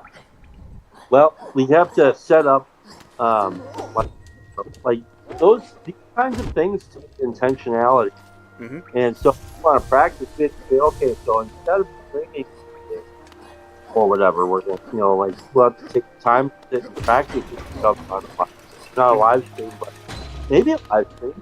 But well, would that be like just to so here's an idea, like as part of a live stream, because latency is absolutely the most annoying thing to try and like do music with other people across the internet.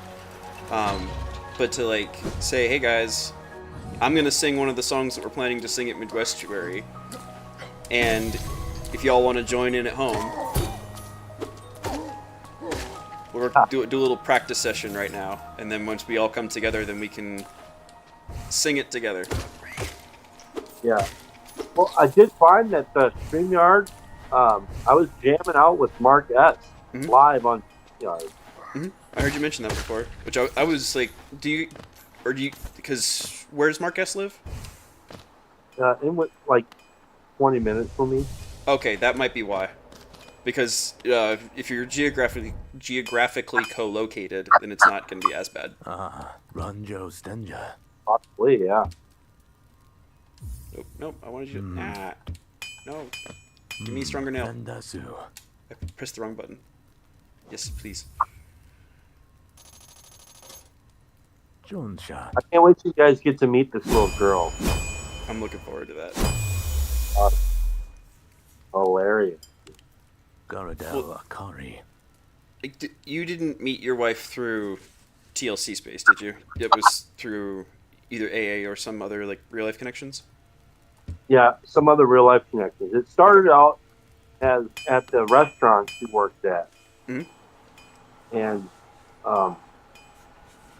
my brother brought me there to get a prime rib sandwich. He said it was the best I had, and I said, okay, sure. And so I tried it out, and yeah, it was the best prime rib sandwich I ever had. And then 6 months later, I came back there for the second time, and she was still waitressing, and she said, "You want the regular?" I was like, "What?" I've been here one time before. What do you mean the regular? Yeah, and she knew exactly what I ordered before. And that's crazy. Then a couple years later, I ran into her at AA. Okay. And then at that my friends that I was telling you about that are travelers, Mhm. and we met at the airport at our meeting, and then we kept meeting there throughout. That's where we. And then I proposed to her at the restaurant that I met with. That's awesome. Well,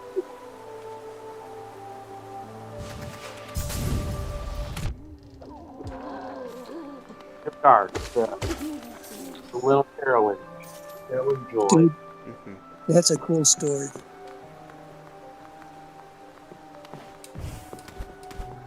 Yeah, life is one.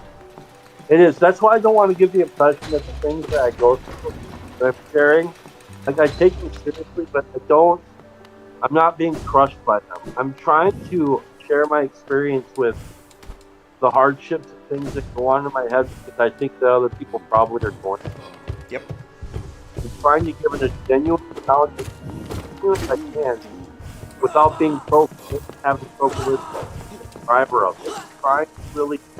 I'm actually trying to be sincere to the kinds of silent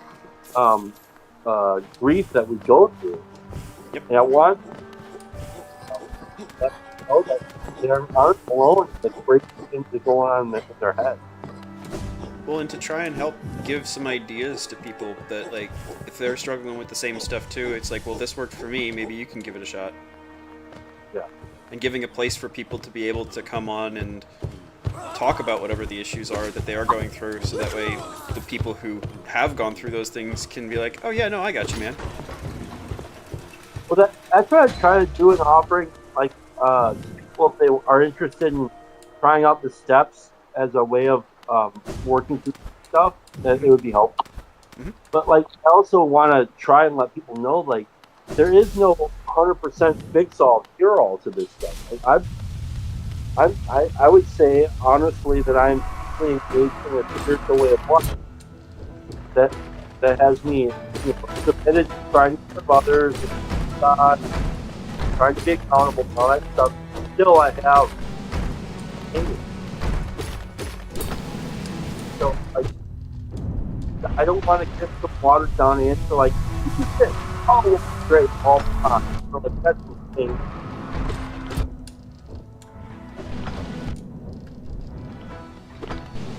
It's not. I also never want to try to promote self-help.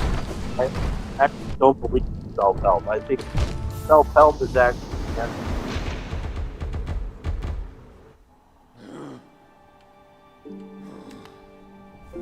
Yeah, well, I think that there's a degree to which you need to be willing to put in the effort and show that you are trying to help yourself, so that others are able to, or willing and able to invest themselves in you in ways that will actually be helpful to you.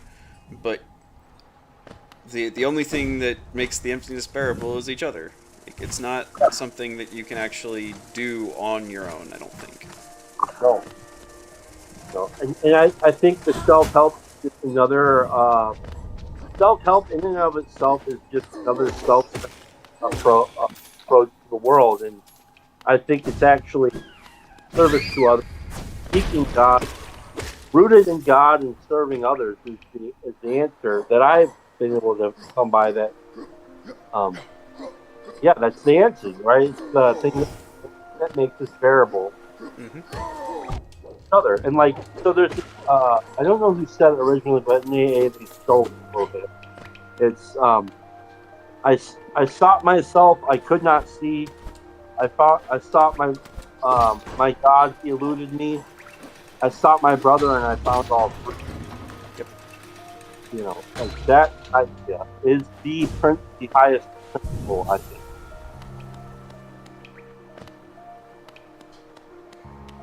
Well, and that's kind of one of the things, because Matt and I met up on Friday with one of my other friends for Estuary, and that was one of the things that kind of came up, is like, I don't really care what somebody's stated religion is. The thing that I care about is your orientation to serve others. Like everything else we can figure out. Everything else we can negotiate. Like, are you interested in serving yourself, or are you interested in serving others? And then once we've established that, then I can know how to engage with you. 100%, dude. This idea, I really think that a lot of, well, not just Christians, but a lot of spiritually minded people, man, that idea freaks them out, dude, because it has you kind of surrender your side, you know? Like, it transcends those kinds of barriers that we have. Mm-hmm. And the barriers are good too, but at this point they aren't. Oh, I gotta make Carolyn some. Okay. Well, thanks for coming on, Chad. If you want to hop back in once you're done, you're welcome to. Otherwise, we'll see you next time.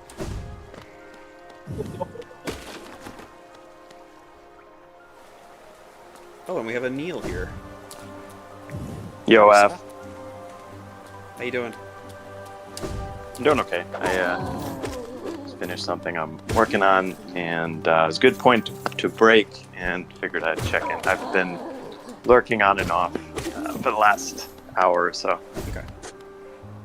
But not so much for the last half hour. So. Okay, so you missed all of Chad's stuff. Yeah. Okay.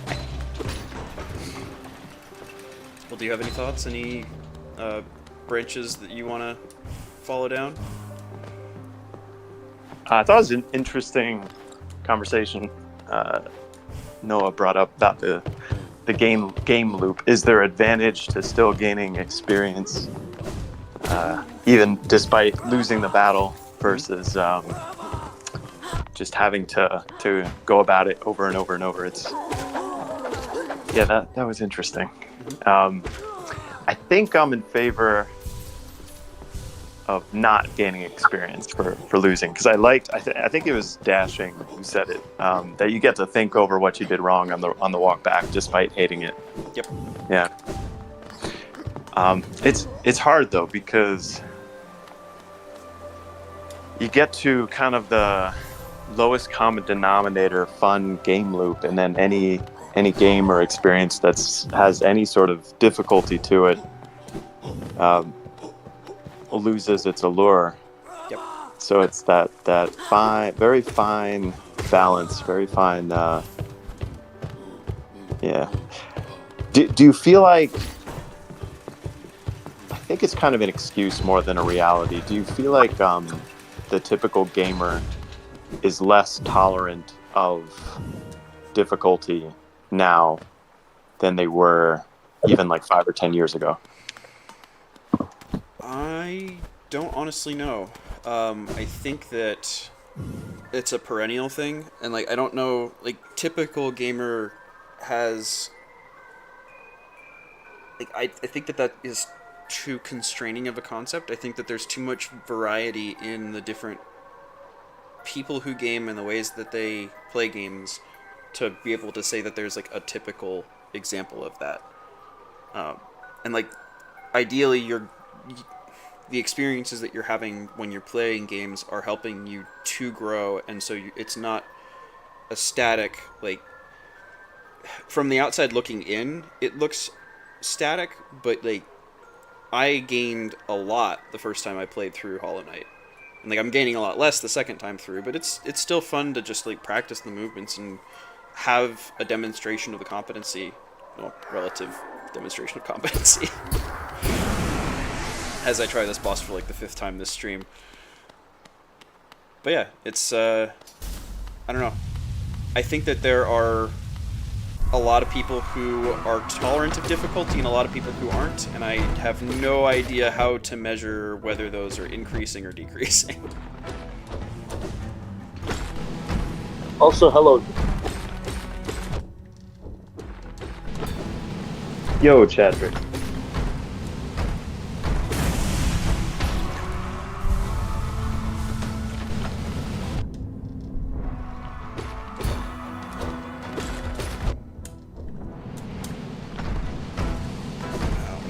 Boss.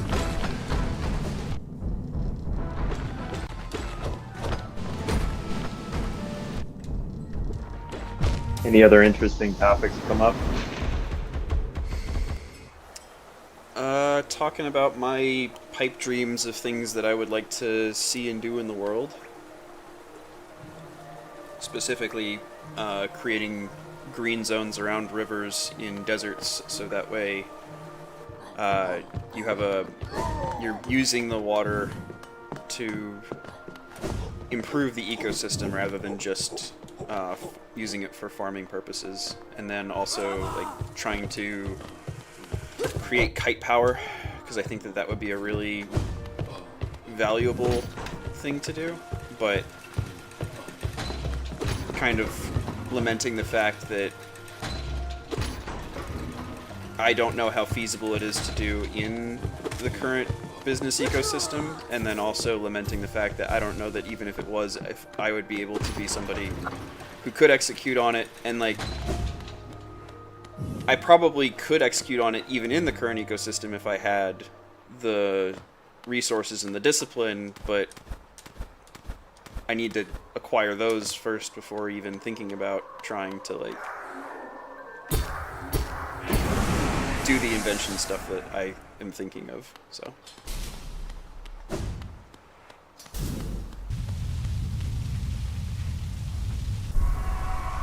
and then just more generally the idea of like trying to plant trees in other people's minds in the form of psychotechnologies.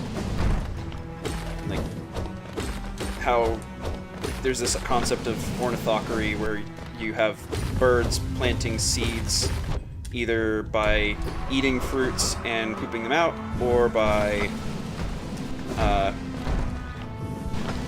hiding them and then forgetting the cache. Gosh darn it.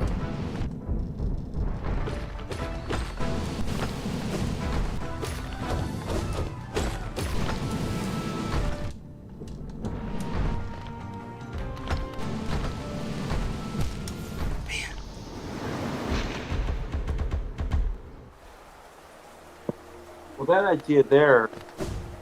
So I recently saw a couple guys doing reaction channel, and they started the reaction channel so they could talk about music. They the first video they did was to a Bill Murray song, and I wanted, and they have an invite to talk to them. I actually wanted to meet with them myself to talk to these guys. Part of that is, whenever you feel like me doing something with Sleep Token or Bill Murray or something, I'm actually trying to, like, I'm trying to do what you're doing, what you're talking about with the bird soup thing, the bird poop thing. Yep. With corner stuff. Like, I'm trying to create some sort of a trail that people might be able to find something else that they're looking for. Yep. But, like, likelihood is probably little, but maybe one or two might. You know, I think that's what happened when I made the anti-Oliver Anthony video that I made way back, and I ended up getting a guy coming to my house for the Venom dinner. But wait, actually? Yeah, that's good. Awesome. Yeah, so like, you never know what kind of. That's why I don't want to just be talking about merely, you know, theology. Or, like, I want to actually try to. I think that's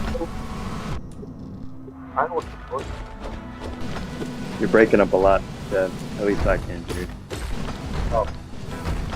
That's trying to do that game with a little bit, right? Have try to track certain. Well, I need to do more actually making videos, but that is kind of the intention that I'm having with this. Is there's a lot of commentary channels of people who like talk about things and play games at the same time.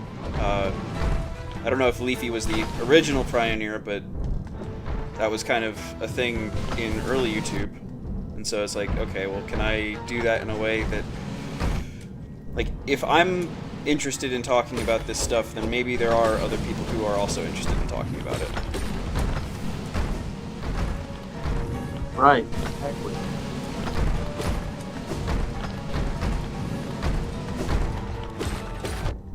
Dang it.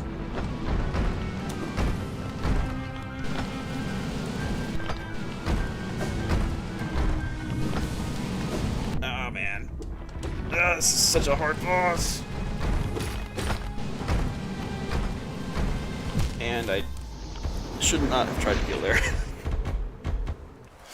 least I stayed alive for longer that time.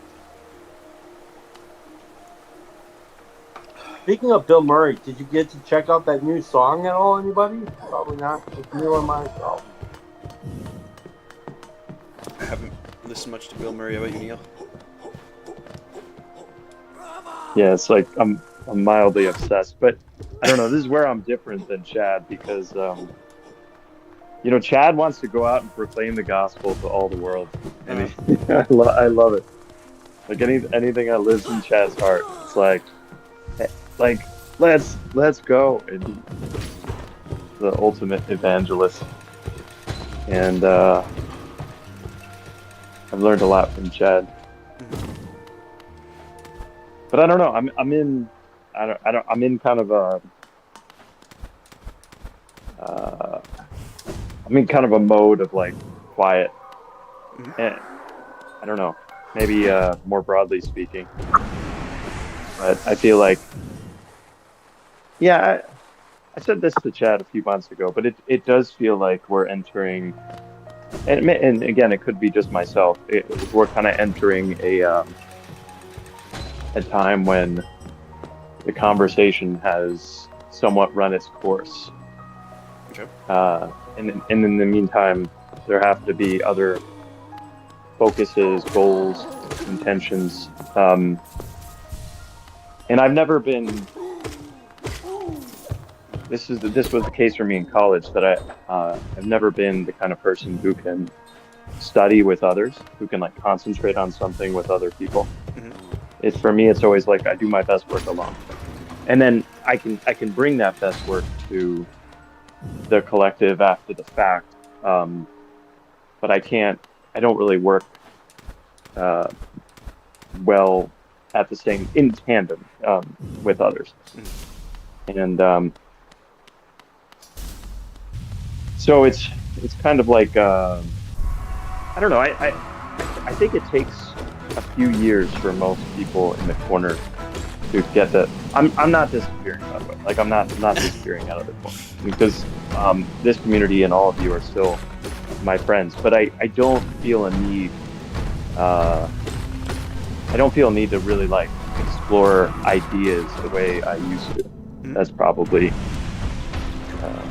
the difference. There's more of like an impetus within me to create versus explore. So yeah, that's probably a good way of putting it.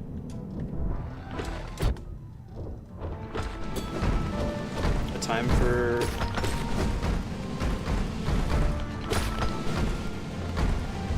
that's what I'm thinking of. Is like there's times for different things, and that's the way that it should be. It's not something that if you were always working, then you would have no Sabbath.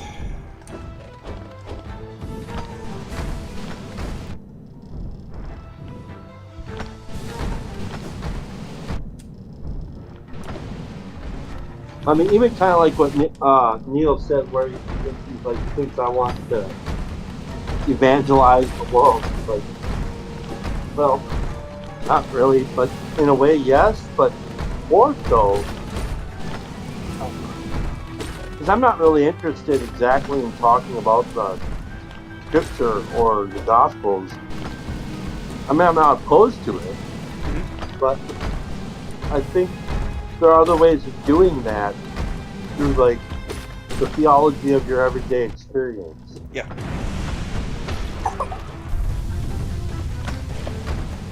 I heard that cough.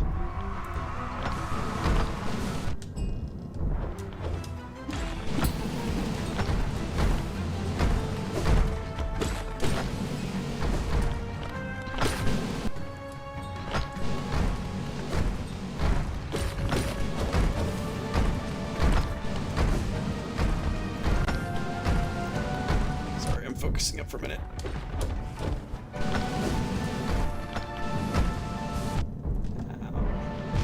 Gosh darn it. Killed a couple of them that time, at least. What say you, Slasher? Are you a Bill Murray fan? Are you an evangelist? I'm a Bill Murray fan. Okay.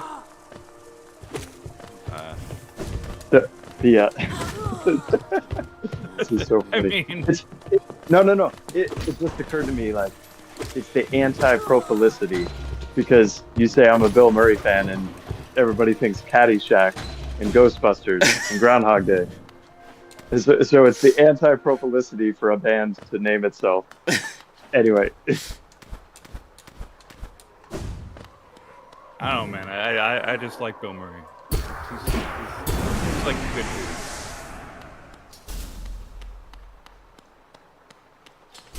Maybe I should actually give my evangelization spiel about Bilmuri. Yes. It's a different Bill Murray.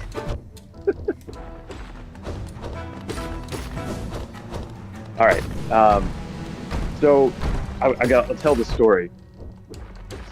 So Chad is the best scrounger of YouTube and maybe the internet of anyone I've met. Like, most people, in terms of scrounging, it's like they go on X and they just follow whatever's on X. And Chad is an excellent scrounger. I don't know a better word. Like, he's able to find things on YouTube that, like, are so obscure, and yet like he's better than the algo at, like, he's way better than the algo at finding things that might be relevant, that are just like much different than previous viewing patterns, but still may resonate. So yeah. And so Chad sent me this video is like a music video of a guy who's like pushing his lawnmower around his yard with his dog. And that's the official music video. Like, the official music video of a song with like 300,000 views is the guy pushing his lawnmower around. And I laughed at it and I liked the song, but like, I was like, what the heck is this? And the guy, the guy's name, or the channel's name, is Bilmuri. So Bill Murray. Okay.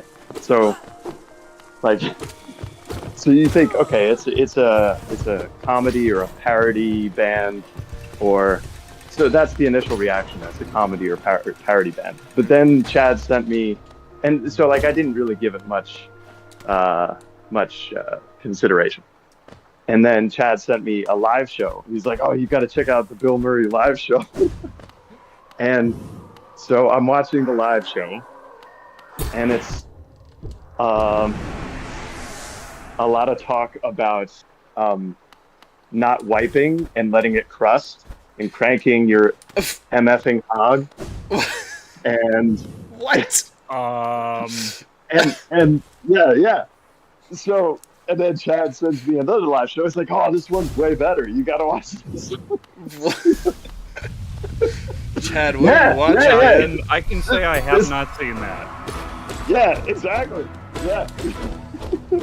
and then so then I actually started and like a couple of things in the live show immediately made me, or I shouldn't say immediately, but made me think of like the audience members and the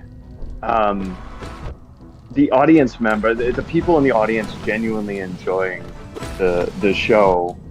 And it is good music, by the way. Like, we'll get there, but the sense I had was that the audience members, the people who really appreciated the music, were trying to escape their nihilism, or had been in a nihilistic place and were seeking to go beyond the nihilism. And the just all of the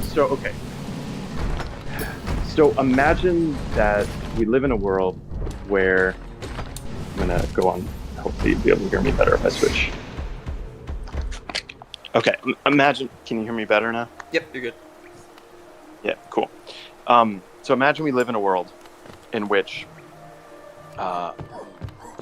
attention is the name of the game. So getting and keeping people's attention and being desirable for other people is the name of the game. So cultivating an image as best one can in order to achieve social status, security, adoration, all the things that an individual desires.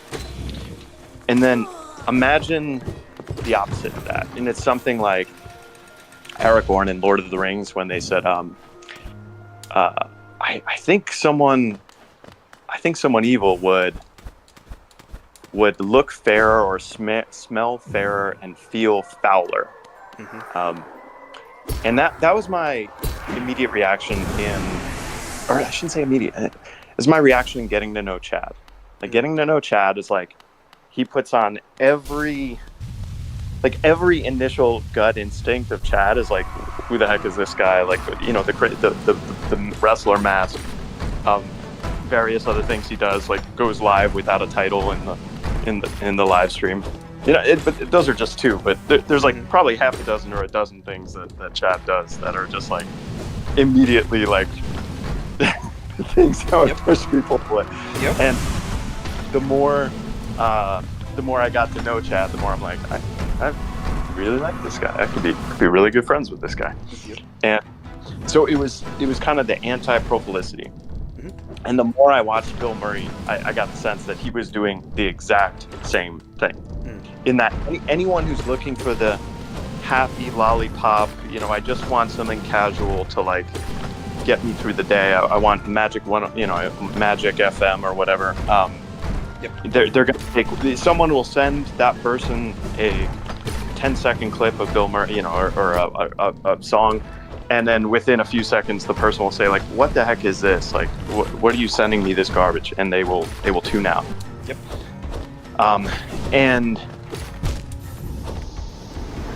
But I did not tune out, and so as much as Chad loves Sleep Token, and I had this discussion with Chad about like because he's much more a Sleep Token guy, and I'm much more a Bill Murray. And ironically, Bill Murray opens for Sleep Token, so Sleep Token picked Bill Murray to be their opening number. And what Bill Murray, Bilmuri, is known for, what this artist is known for, is he took country country vibes, basically country chords and all that, combined it with metal, combined it with hardcore, like soaring vocals, like beautiful vocals, and then puts a saxophone in the mix. Okay. And there's one live show. It's Bill Murray live from Atlanta. That like I've been more obsessed with this live show for the past like month than like any. I probably played the whole live show through like 20 times. Like it's a lot. Like, and for me, I don't get that obsessed about music. The last time I was that obsessed with music was probably American Idiot 20 years ago, maybe even more. I might be even more obsessed with Bill Murray now than I was with American Idiot then. And it's a very weird thing. I'm like, why the heck am I so drawn to this band? Like, it's like, don't get me wrong, I do love the music, but and they're much more punk than metal comparatively to Sleep Token, in terms of it's not just hard like sadness, you know. it's more like hard sadness, poppy, you know. It has a more joyous tone. It has a more elevating tone. It's almost both of them have this almost religious feel to their music, but where Sleep Token, I feel like, is religious sadness, Bill Murray is more religious joy. And or religious hope is maybe a better way of putting it, because it's Sleep Token is more on the level of mystery, and then Bill Murray isn't as mysterious. It's more of relation. But I would, in my own argument, I would say that I love both bands equally, just different. Dude, Corn-Fed Yeetus is mysterious as shit, dude. Corn-Fed Yeetus? What? No, his song names are names like Corn-Fed Yetis. And then during the live show, he'll get up on stage and say, "This song is called Corn-Fed Yeetus." Oh my gosh. It's certainly different. No, but again, you have to think of it through this anti-prophilicity lens. Yeah. If you try to find the song Corn-Fed Yeetus, you're going to have trouble finding. I'm serious. It's prophylactic to the max. And then, as I was listening to this live show, Bill Murray live from Atlanta, maybe for the 20th time, I was like, it suddenly struck me. I'm like, I know why I love this band so much. It's because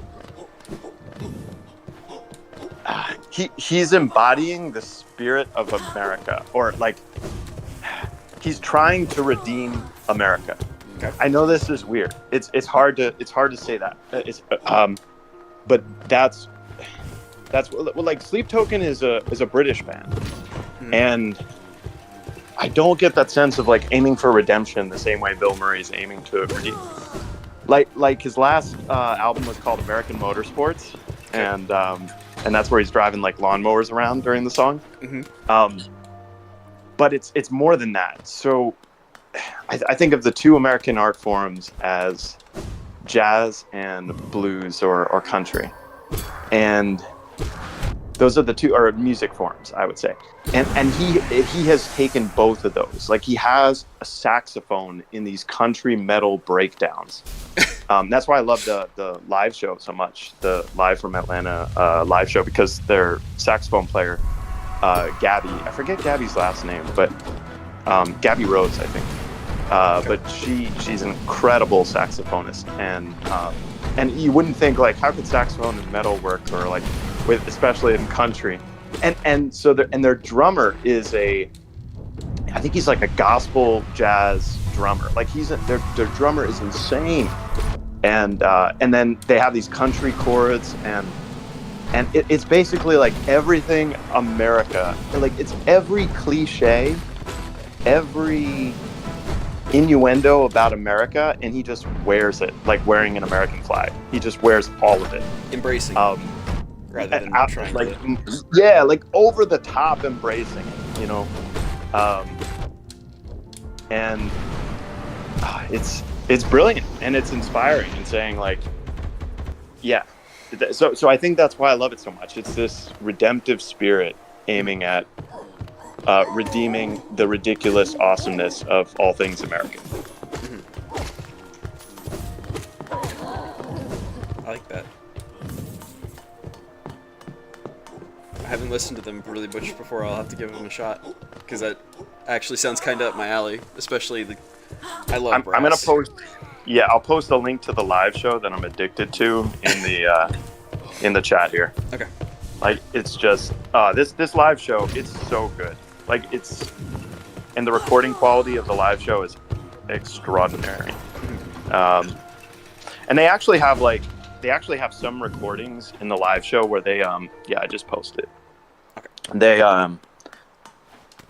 they have like a piano playing that's recorded, and some like synthesizer stuff, but like the main stuff, the vocals, drummer, saxophone, guitar, like the main stuff is live, obviously, but just the recording quality is exceptional. I don't like, they're not a huge band, so I don't know how they were able to do that, but the redemption of technology.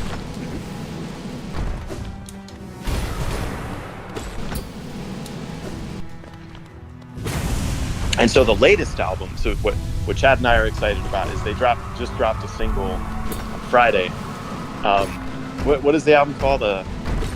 Something Hunters. Oh man, I don't even. It's a ridiculous name. And the Hogman, who's a human hog hybrid, I think it's running.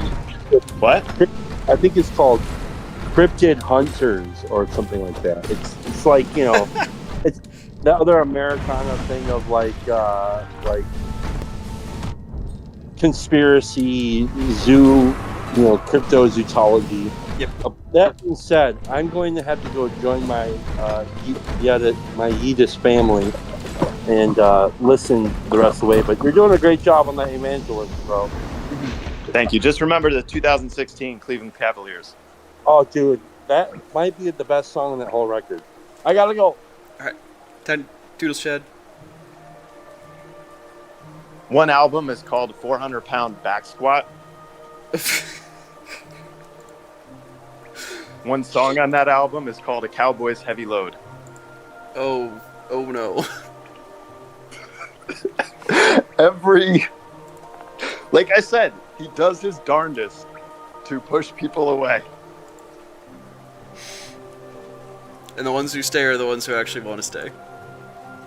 Yeah, because he's aiming at reversing and redeeming the whole idea of prophilicity.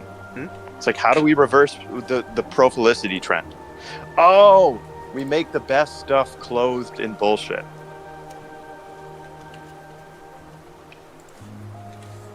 Yeah. Also, that's the link to the live that Neil's talking about for anybody else in the live chat who wants to check it out. Who's not on the Discord server. Yeah, there's different versions of that too. Yeah, it's such a good live show. It's so good. We'll give it a shot. But there's definitely like the versions of that I've seen in other places on the internet are less friendly. But I think that is like here's the place that I've seen it. It's Michael Malice wearing a silly children's cap. It's like, if you can't get past the fact that I'm not taking myself seriously 100% of the time, then I don't really feel the need to keep you as an audience member. I'm not gonna do work that like makes it so that I am always this polished, clean act that you can project what you want to onto me. No, I am who I am. I wear a silly kid's hat sometimes. And if you don't like that, then you can go find somebody else to listen to who doesn't wear silly kids' hats.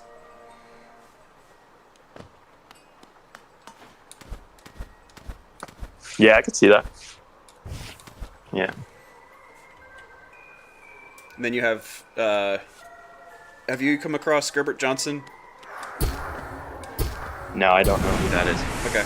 He's a kid. He's a young man on YouTube, like early 20s, talking a lot about like black pill-ish stuff, but trying to be somewhat positive about it. And the way that he accomplishes what you're talking about is by having extremist flags from conflicting ideologies in the backgrounds in his room.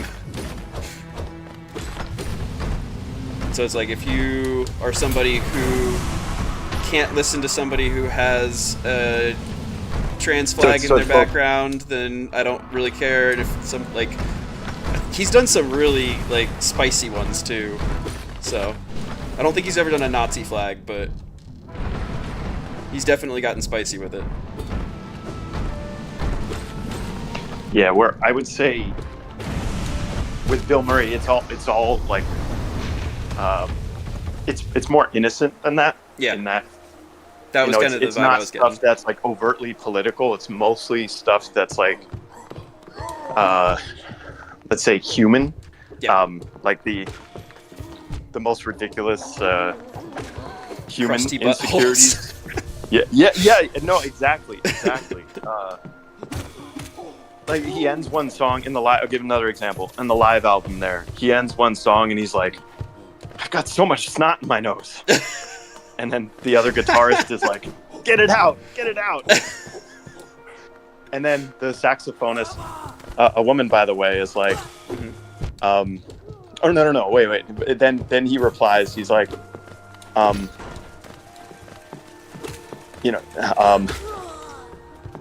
sometimes in the middle of the song, or no, the saxophone. I think it's the saxophonist.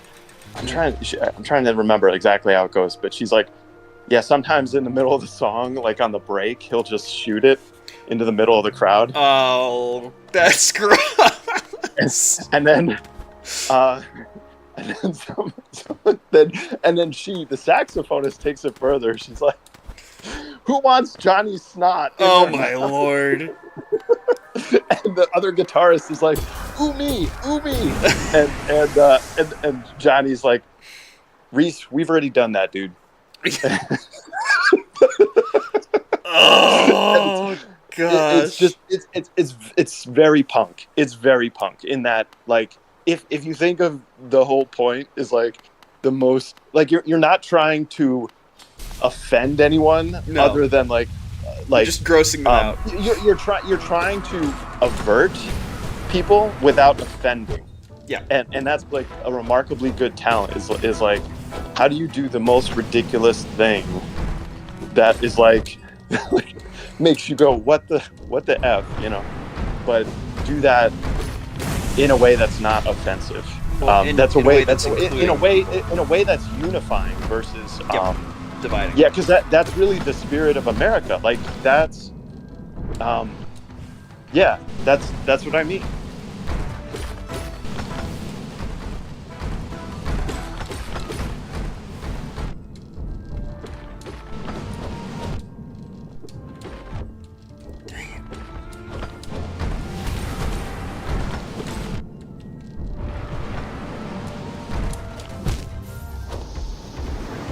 Golly, this game is freaking hard. I might have to call. We'll go till 3, but hopefully I can get it before then. Yeah, I'm just about done folding my laundry. So okay. I really like TLC, by the way, for that reason specifically, of like sharing that. Yeah, we're listening to each other as we're doing chores around the house, and like finding ways, like, because if you think about it in historical sense, if we would go out as a hunting party, we would be doing stuff and talking to each other at the same time, and so we're finding ways to talk to each other while we're doing stuff. Amen. Like, I think Paul actually posted on Twitter yesterday or today that he was like, this is what I'm doing while I'm listening to you guys, and it's like, that's cool. I like that.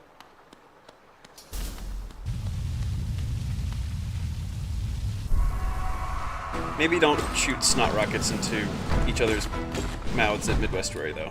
Probably not do that. Ooh me! Ooh me! I'm never washing my mouth again.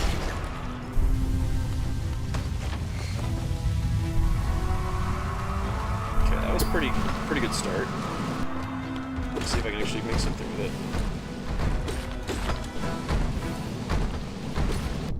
Gosh.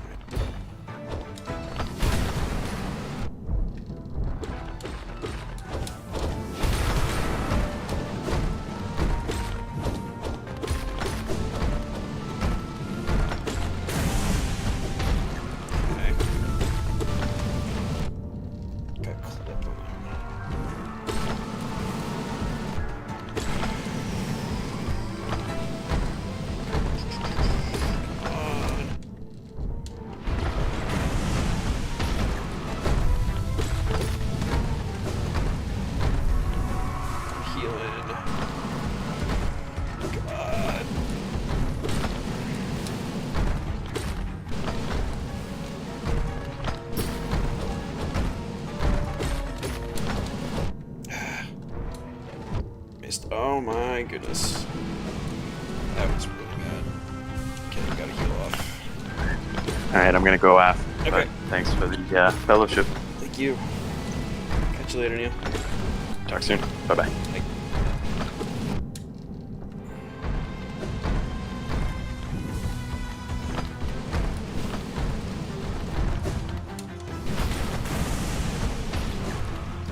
We got one left.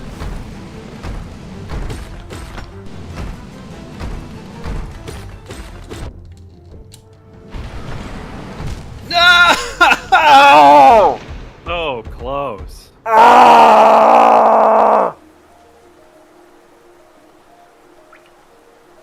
Oh my god. That is... You almost got this. I did. I did almost got this, and then I did not got this. Oh, I could have just backed up and been patient. That is... Perseverance, man. That is probably one of the most consistent problems that I have in video games, is like getting close to the end of a fight and then being like, no, I just need to like push through it instead of backing up and then patiently reevaluating and re-engaging. I think I've said many times after a death in Dark Souls, I got greedy. Yep. It happens. Yes, you it want the does. fight to be over. You've been fighting for a long time. Yes, and I'm so close, and I have one left, and I'm pretty sure he's low on health, and I just have to get a couple last hits in, and then it'll be fine. No, it was not fine. Alright, we got it on this one. As I get hit on the first swing. Good sign.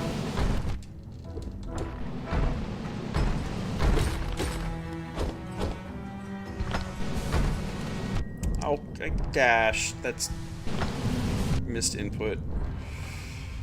Do I intentionally die? Just give it up? Because, oh my... Oh man, this is not good at all.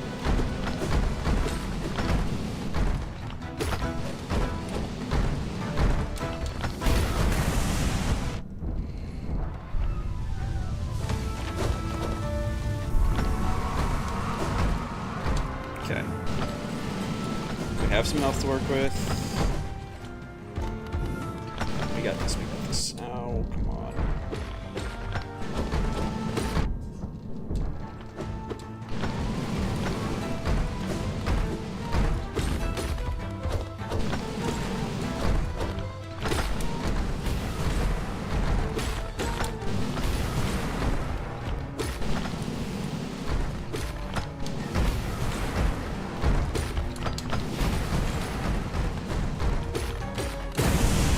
There's one.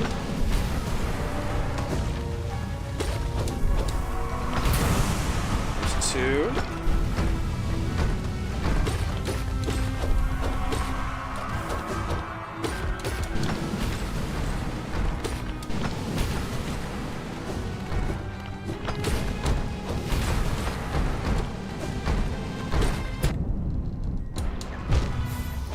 Are you... Okay. That tells me that I've at least got it now. Yeah, you're consistently getting there.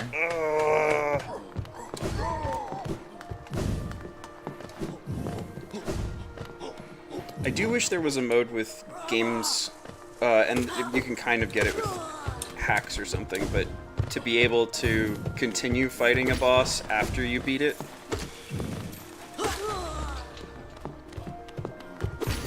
Like, I know that, like, lore-wise and whatnot, that doesn't really make a lot of sense, but especially to prove to yourself, like, you didn't just get lucky.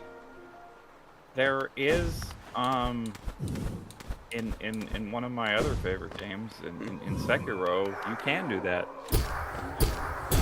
I need to play Sekiro. Go and fight the boss again. It's a remembrance in that. So you're fighting a memory of it. And there's no like extra reward other than just feeling accomplished. I can beat this thing consistently. It wasn't just luck. It wasn't just a fluke. Okay, that's a good start.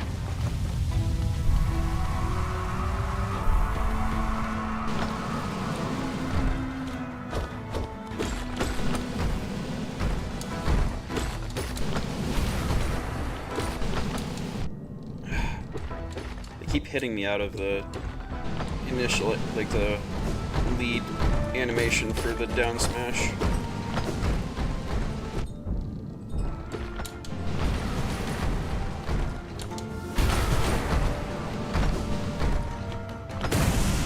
There's one.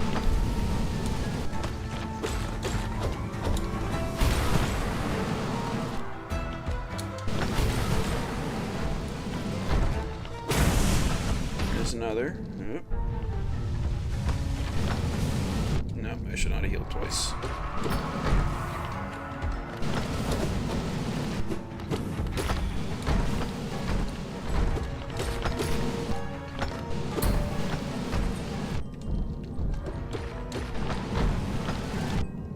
Oh no! Wait a second. Wait a second. Oh my lord, I'm actually brain dead.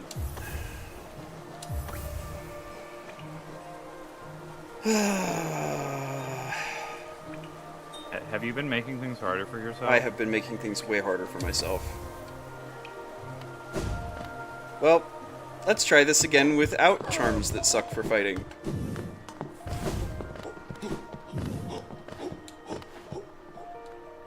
Should be easier now.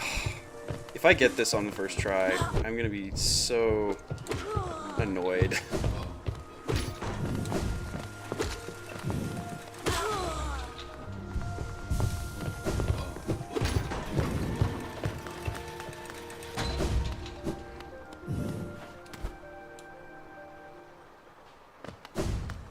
So I was like thinking, I'm like, wait, I'm still collecting the Geo as I'm coming into this fight. Wait a second.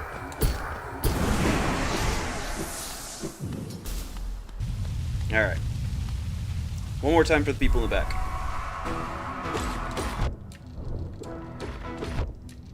That's not a good start.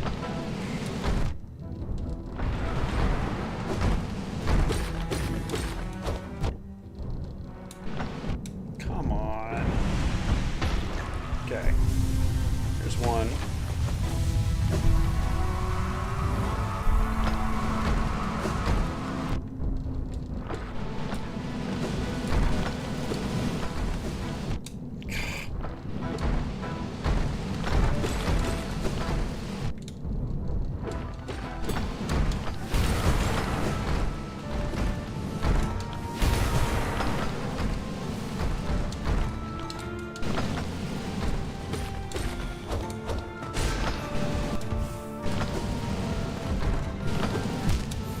That was terrible.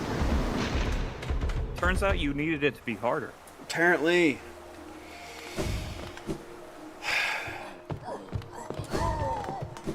I think I just need to lock the fuck in and actually do what I've been trying to do instead of, well, do and not try.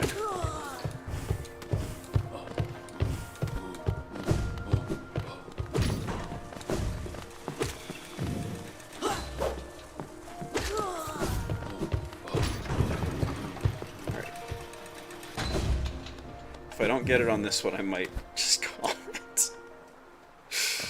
Got 13 minutes left, man. Okay, okay.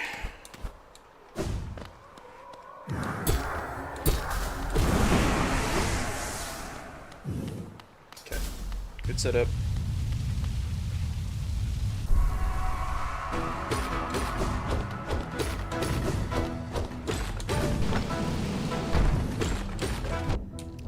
Don't jump, dash.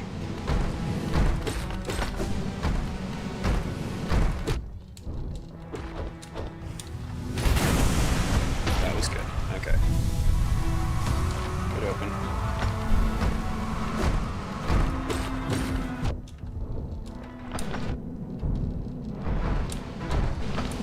Do I not have... Wait, why am I not down? There we go.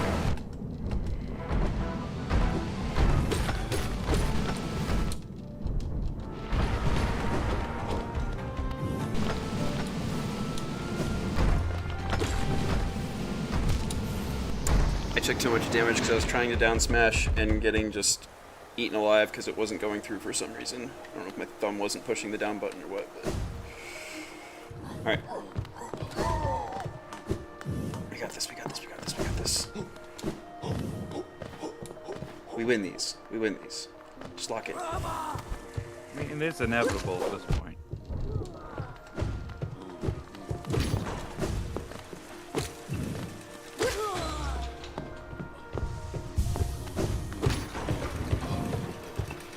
Oh, maybe that's something I should save. Like if I have a heal to like do that on the first Watcher Knight rather than healing right away, since I have the spores on me.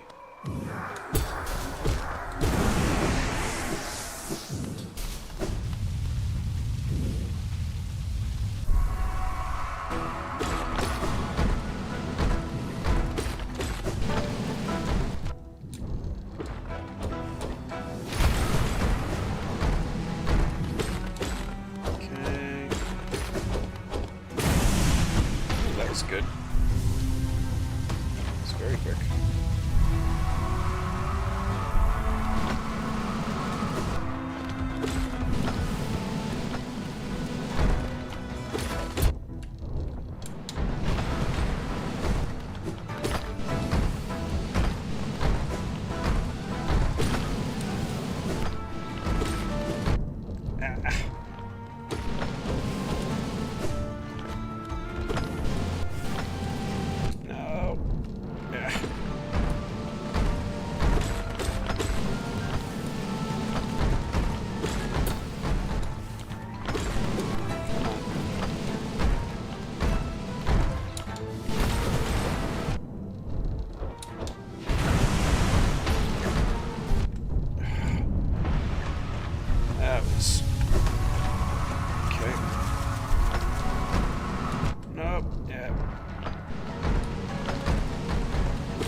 Got stuck and then got killed. Come on, we got this, we got this, we got this, we got this.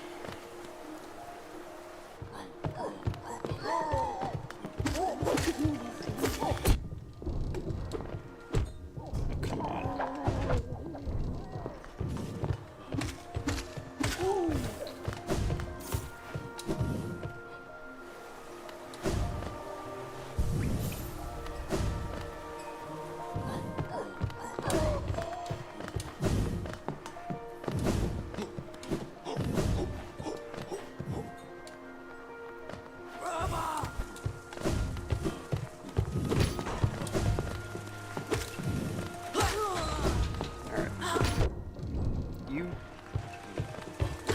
Just for that.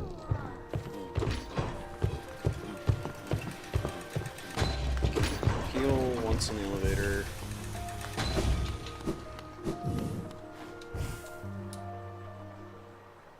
And then I will spore the first guy.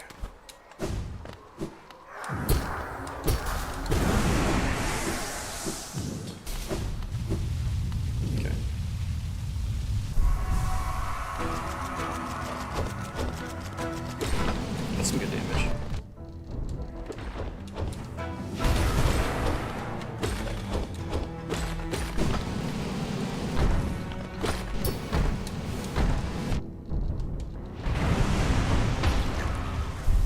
Okay. Down 4 to go. And I went the wrong way.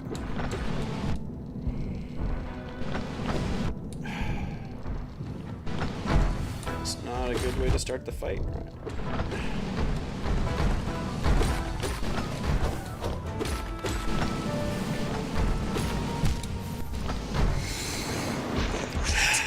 I got 7 more minutes. 7 more minutes. I'm not dying well, Ron. I might be dying entertainingly, but I would question even that. Oh, well. No, dude, I hope you do die well. And I want that for you. You have to have a sense of honor as you die. I guess. It's important. I guess. There is definitely improvement, but like I got really close and then just was impatient and barely did not win. And so it was like not even a skill issue at that point, just like a mentality, like how you're approaching the game issue. I see. I understand. It happens to everybody. Almost happened to me in my car just now. Oh. I think a zombie was driving a van. That was scary. Tried to take you out? Yeah, I was stopped. I was maybe 1/4 out and I stopped, and then I looked and the zombie lady was cussing at me. I'm like, okay, don't poke the zombies. Nope. They like slap. Leave them alone. Yeah, that's true. That's true. So, all right. So we both have patience problems, but you're not going to get eaten by zombies. So good job on you. Yay! Instead, I'll just be killed by giant beetles wielding swords. Yeah. They don't live by your house. You can at least turn them off of This your is true. computer. So good job. All right. So the game ends in 7 minutes. You've got 7 minutes to redeem yourself. You can do it. Yes. I gotta say, I do like the way that game looks. It is a beautiful work of art. Yeah.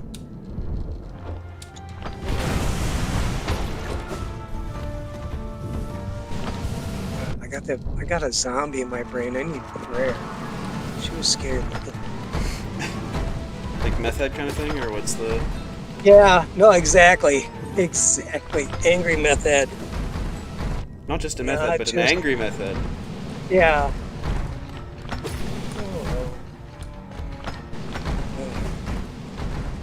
The only thing I have working for me is she's probably as scared of everyone else around her as I am of her, so Hopefully. just let her go.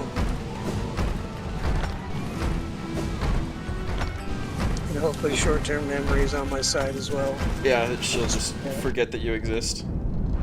Yeah, yeah, no need.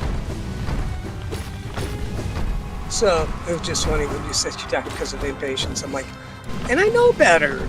You don't engage. You leave it alone. Like, leave it alone. Oh man. Oh, well. That was actually decent strategy-wise. Like I was healing and using the heals to damage them through spores, so that worked better. Like I almost got it without even changing my charms, though, which is, I think, the most infuriating part. I was like, I am that good. I just can't be that good consistently enough to get the result I'm looking for. So we'll both work on it, you know? Yep. As long as I don't get eaten and you can turn on your computer yet again, we will win. Mm-hmm. See, I have to encourage you now, because if you think you're dying badly, no. I need you to know you can die badly. Mm-hmm. There's no maybe. Mm-hmm. It's either do or die.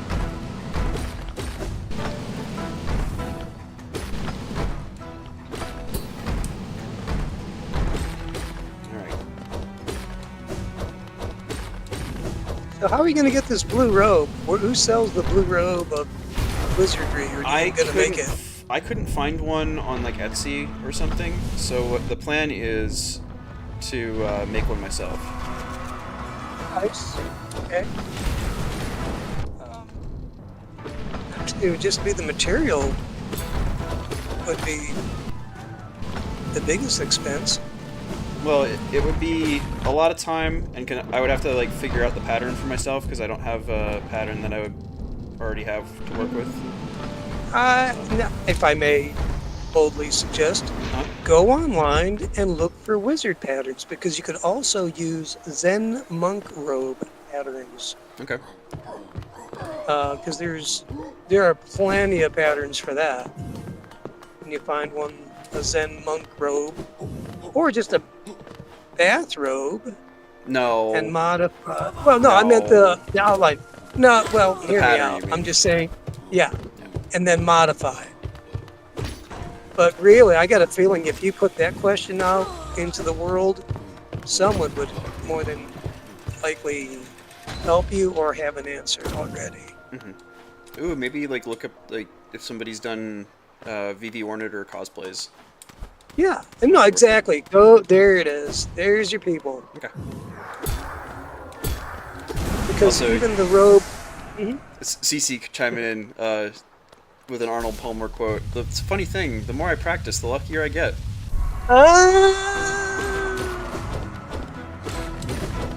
That's it. I remember him. He's a nice guy. So there you go. Had a really good taste in drinks too. Yeah.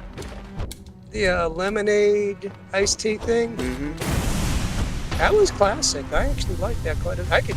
I could seriously guzzle that in a problem kind of way. It's a pretty great drink. It's 83 right now in my part of the world, and Could go for something that would cool you off a little bit. well, and funny enough, just recently I found out there is a microbrewery right next to my church. That's also it's a greenhouse / brewery. No kidding, awesome. When you say greenhouse, do you mean like a special greenhouse or just like it grows regular plants greenhouse? Regular, normal American hostas, lilies, whatever you want. Okay. Sell you fertilizers. Not and like a the guy greenhouse. just looks. No, nothing pharmacologically. Active. Yeah. No THC included. So, but it's right next to my church, and it's private, out of the way. They have like the place. They made it look like a Jimmy Buffett cabana thing. Okay. Bunch of chill people. So, it's the place where you could show up in your wizard gear. And they look at you twice, but then probably give you a tall one just because you went that extra mile. Yeah, they might actually appreciate it. Or a place where you could have a D&D party. And they probably say, oh my gosh, I'm getting passed by, dude, it's crazy out here. What are you getting passed by? Now it's just a normal guy, but he's insane. Normal looking at least. You're I'm putting gonna two die. words together that I don't think go together. Then what? Normal and insane. Well, yeah, normal outside, like he just Like he got doesn't bit look by crazy. a zombie. Get Yeah, bit. he's just. Boy, this stuff's. And I'm on my way to church, so maybe that figures. There's. God's just testing you, giving you a little extra Yeah. homework on your way in. Yeah. Oh, that means it's going to be a good night. Just got wrecked.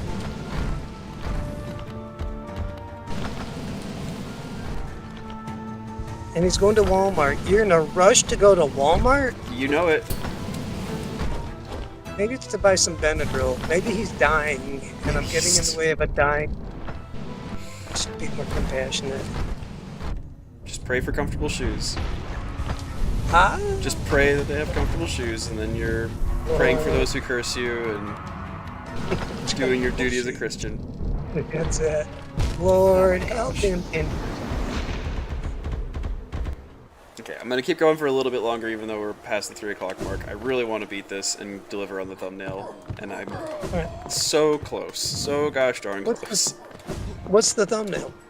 The thumbnail was to finish off the other 2 Dreamers, because the last time I streamed Hollow Knight, I got one of them, but still needed to finish off the other 2.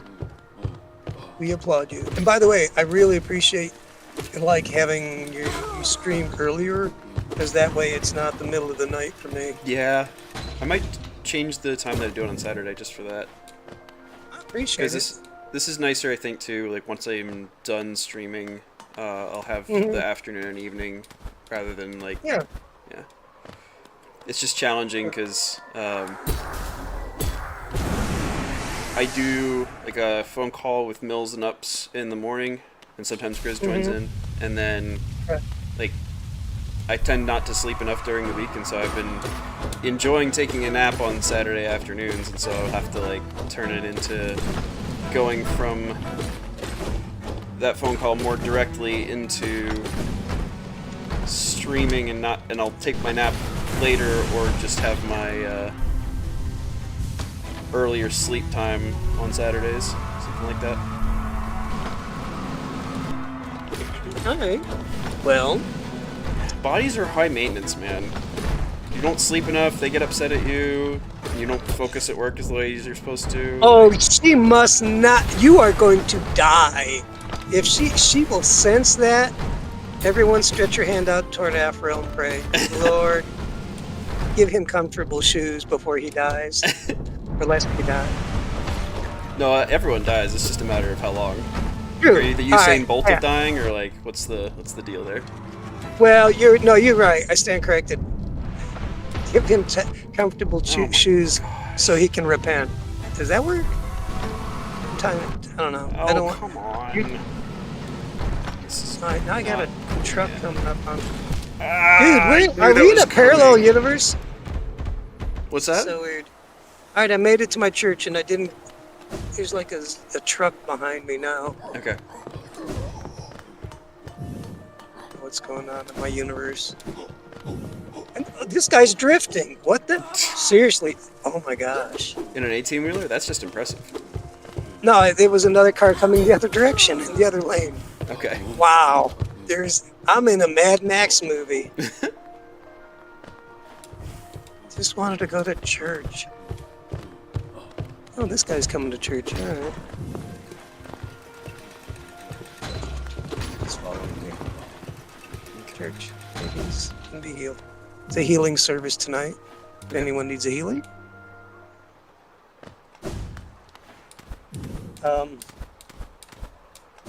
Seriously. Pretty cool. Sometimes people get some serious healings. They come in desperate. They're like, I need God or I'm gonna die. They get prayer and Shazam, they get healed. And it doesn't happen all the time, but it happens enough where it makes it worth your while to show up. Oh my gosh. And it's fun.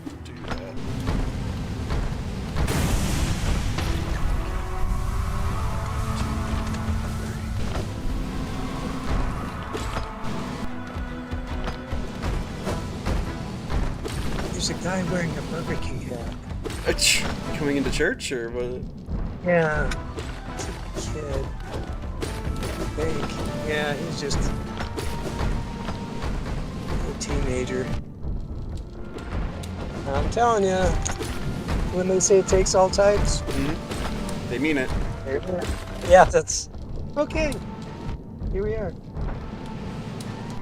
Now with the Burger King hat, nope, it's probably the one who's going to get healed.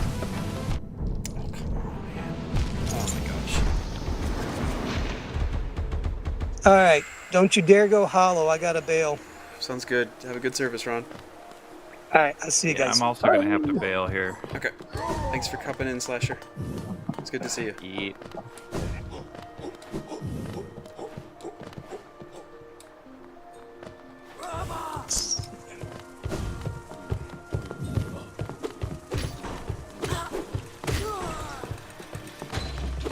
Alright.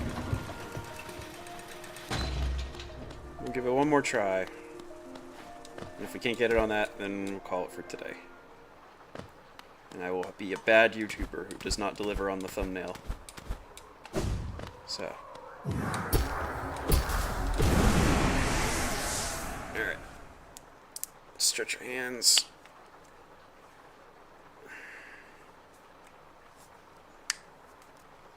Pop the knuckles. Alright. Bye, ups. Thanks for hopping in. Alright.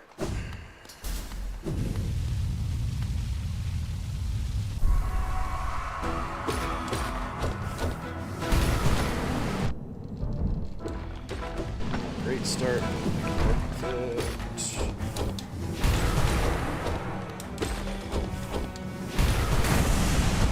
Okay, that's not bad. That's not bad.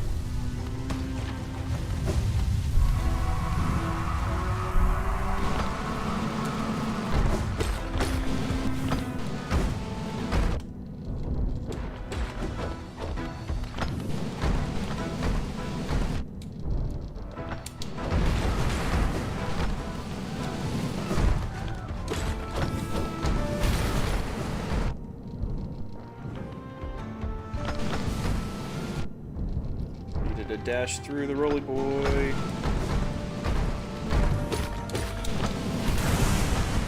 Okay. There's one down. Enough soul to heal.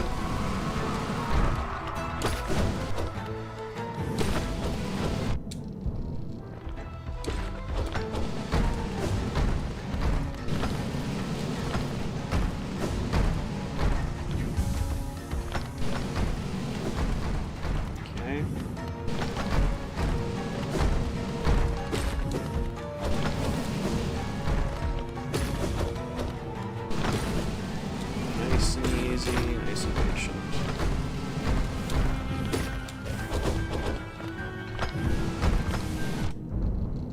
It's kind of silly, but we got damage.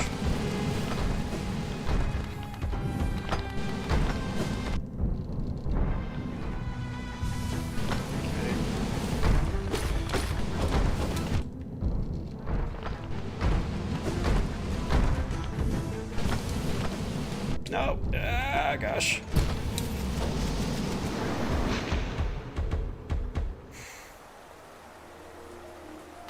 One more try. All right, I lied and I watched that one. But I actually do You have to go. now. I know. Thank you for sticking around, though. Yep. All right. Tool slash. Good luck on this last one. We'll see how many last ones we get. I think I will actually. This one though. All right, take it easy. You too. Bye.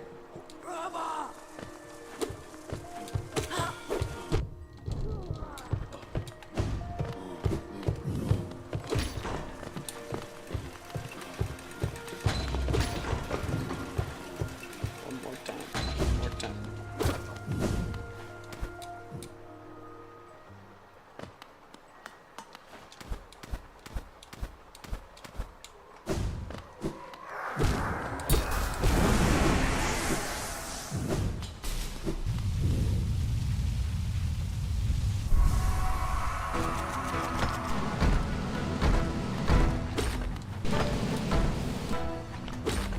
Let's start.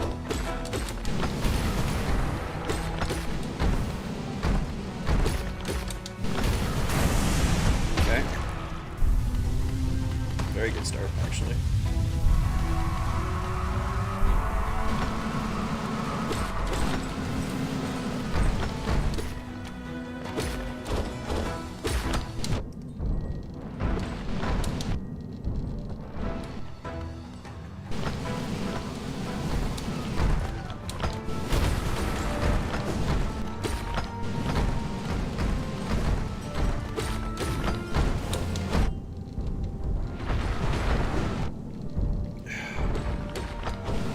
Too much chaos on the screen.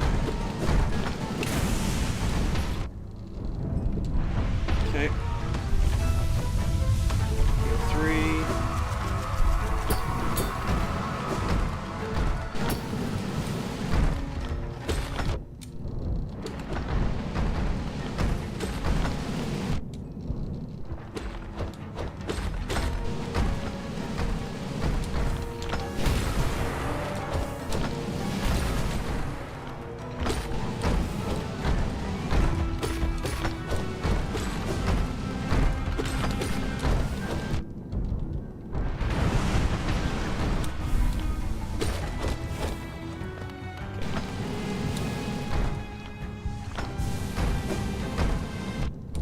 Man.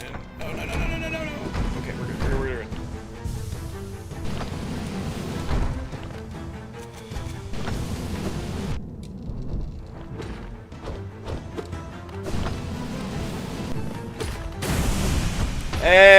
Hey!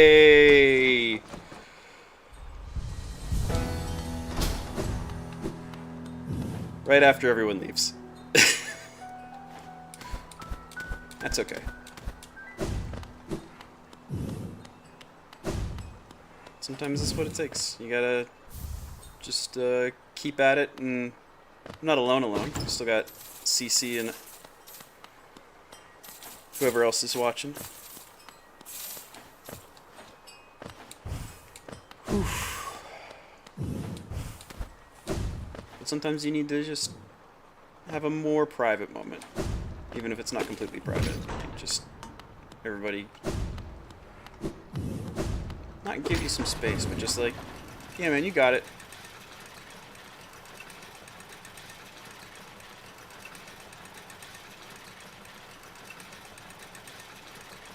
You take a long elevator ride up.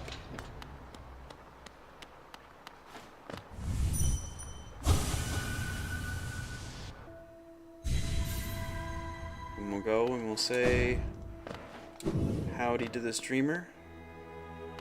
And thank you. Thank you for your sacrifice. We're gonna make good use of it.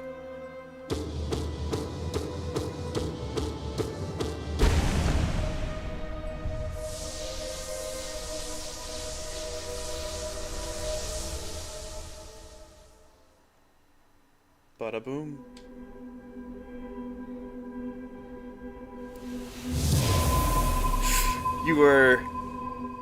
I would rather have somebody to keep me company than have too much symbolic aloneness. So no apology needed.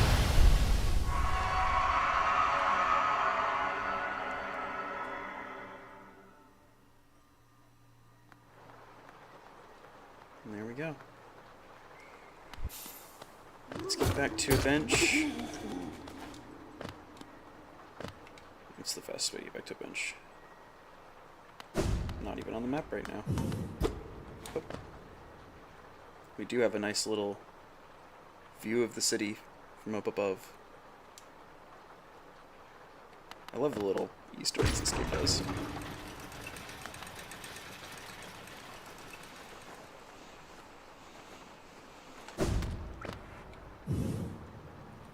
Oh, I don't have mic, that's why.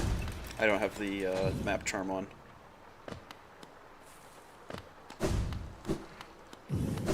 Wrong way. Back down through the night chamber.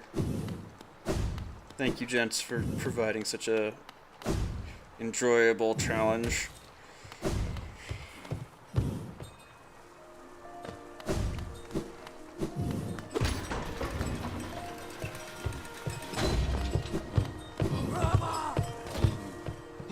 It was fun talking about the relative difficulties of things and like how to, like, what makes difficulties fun. Because like I know for most people what I just went through would probably just been more aggravating than enjoyable, but for me the payoff at the end is worth all the frustration, and also the knowledge that I have genuinely grown in skill. So with that, goodbye then. Be safe, friends. Thank you, Ups, for $25 or however much it was. Don't you dare go hollow. Have a good day.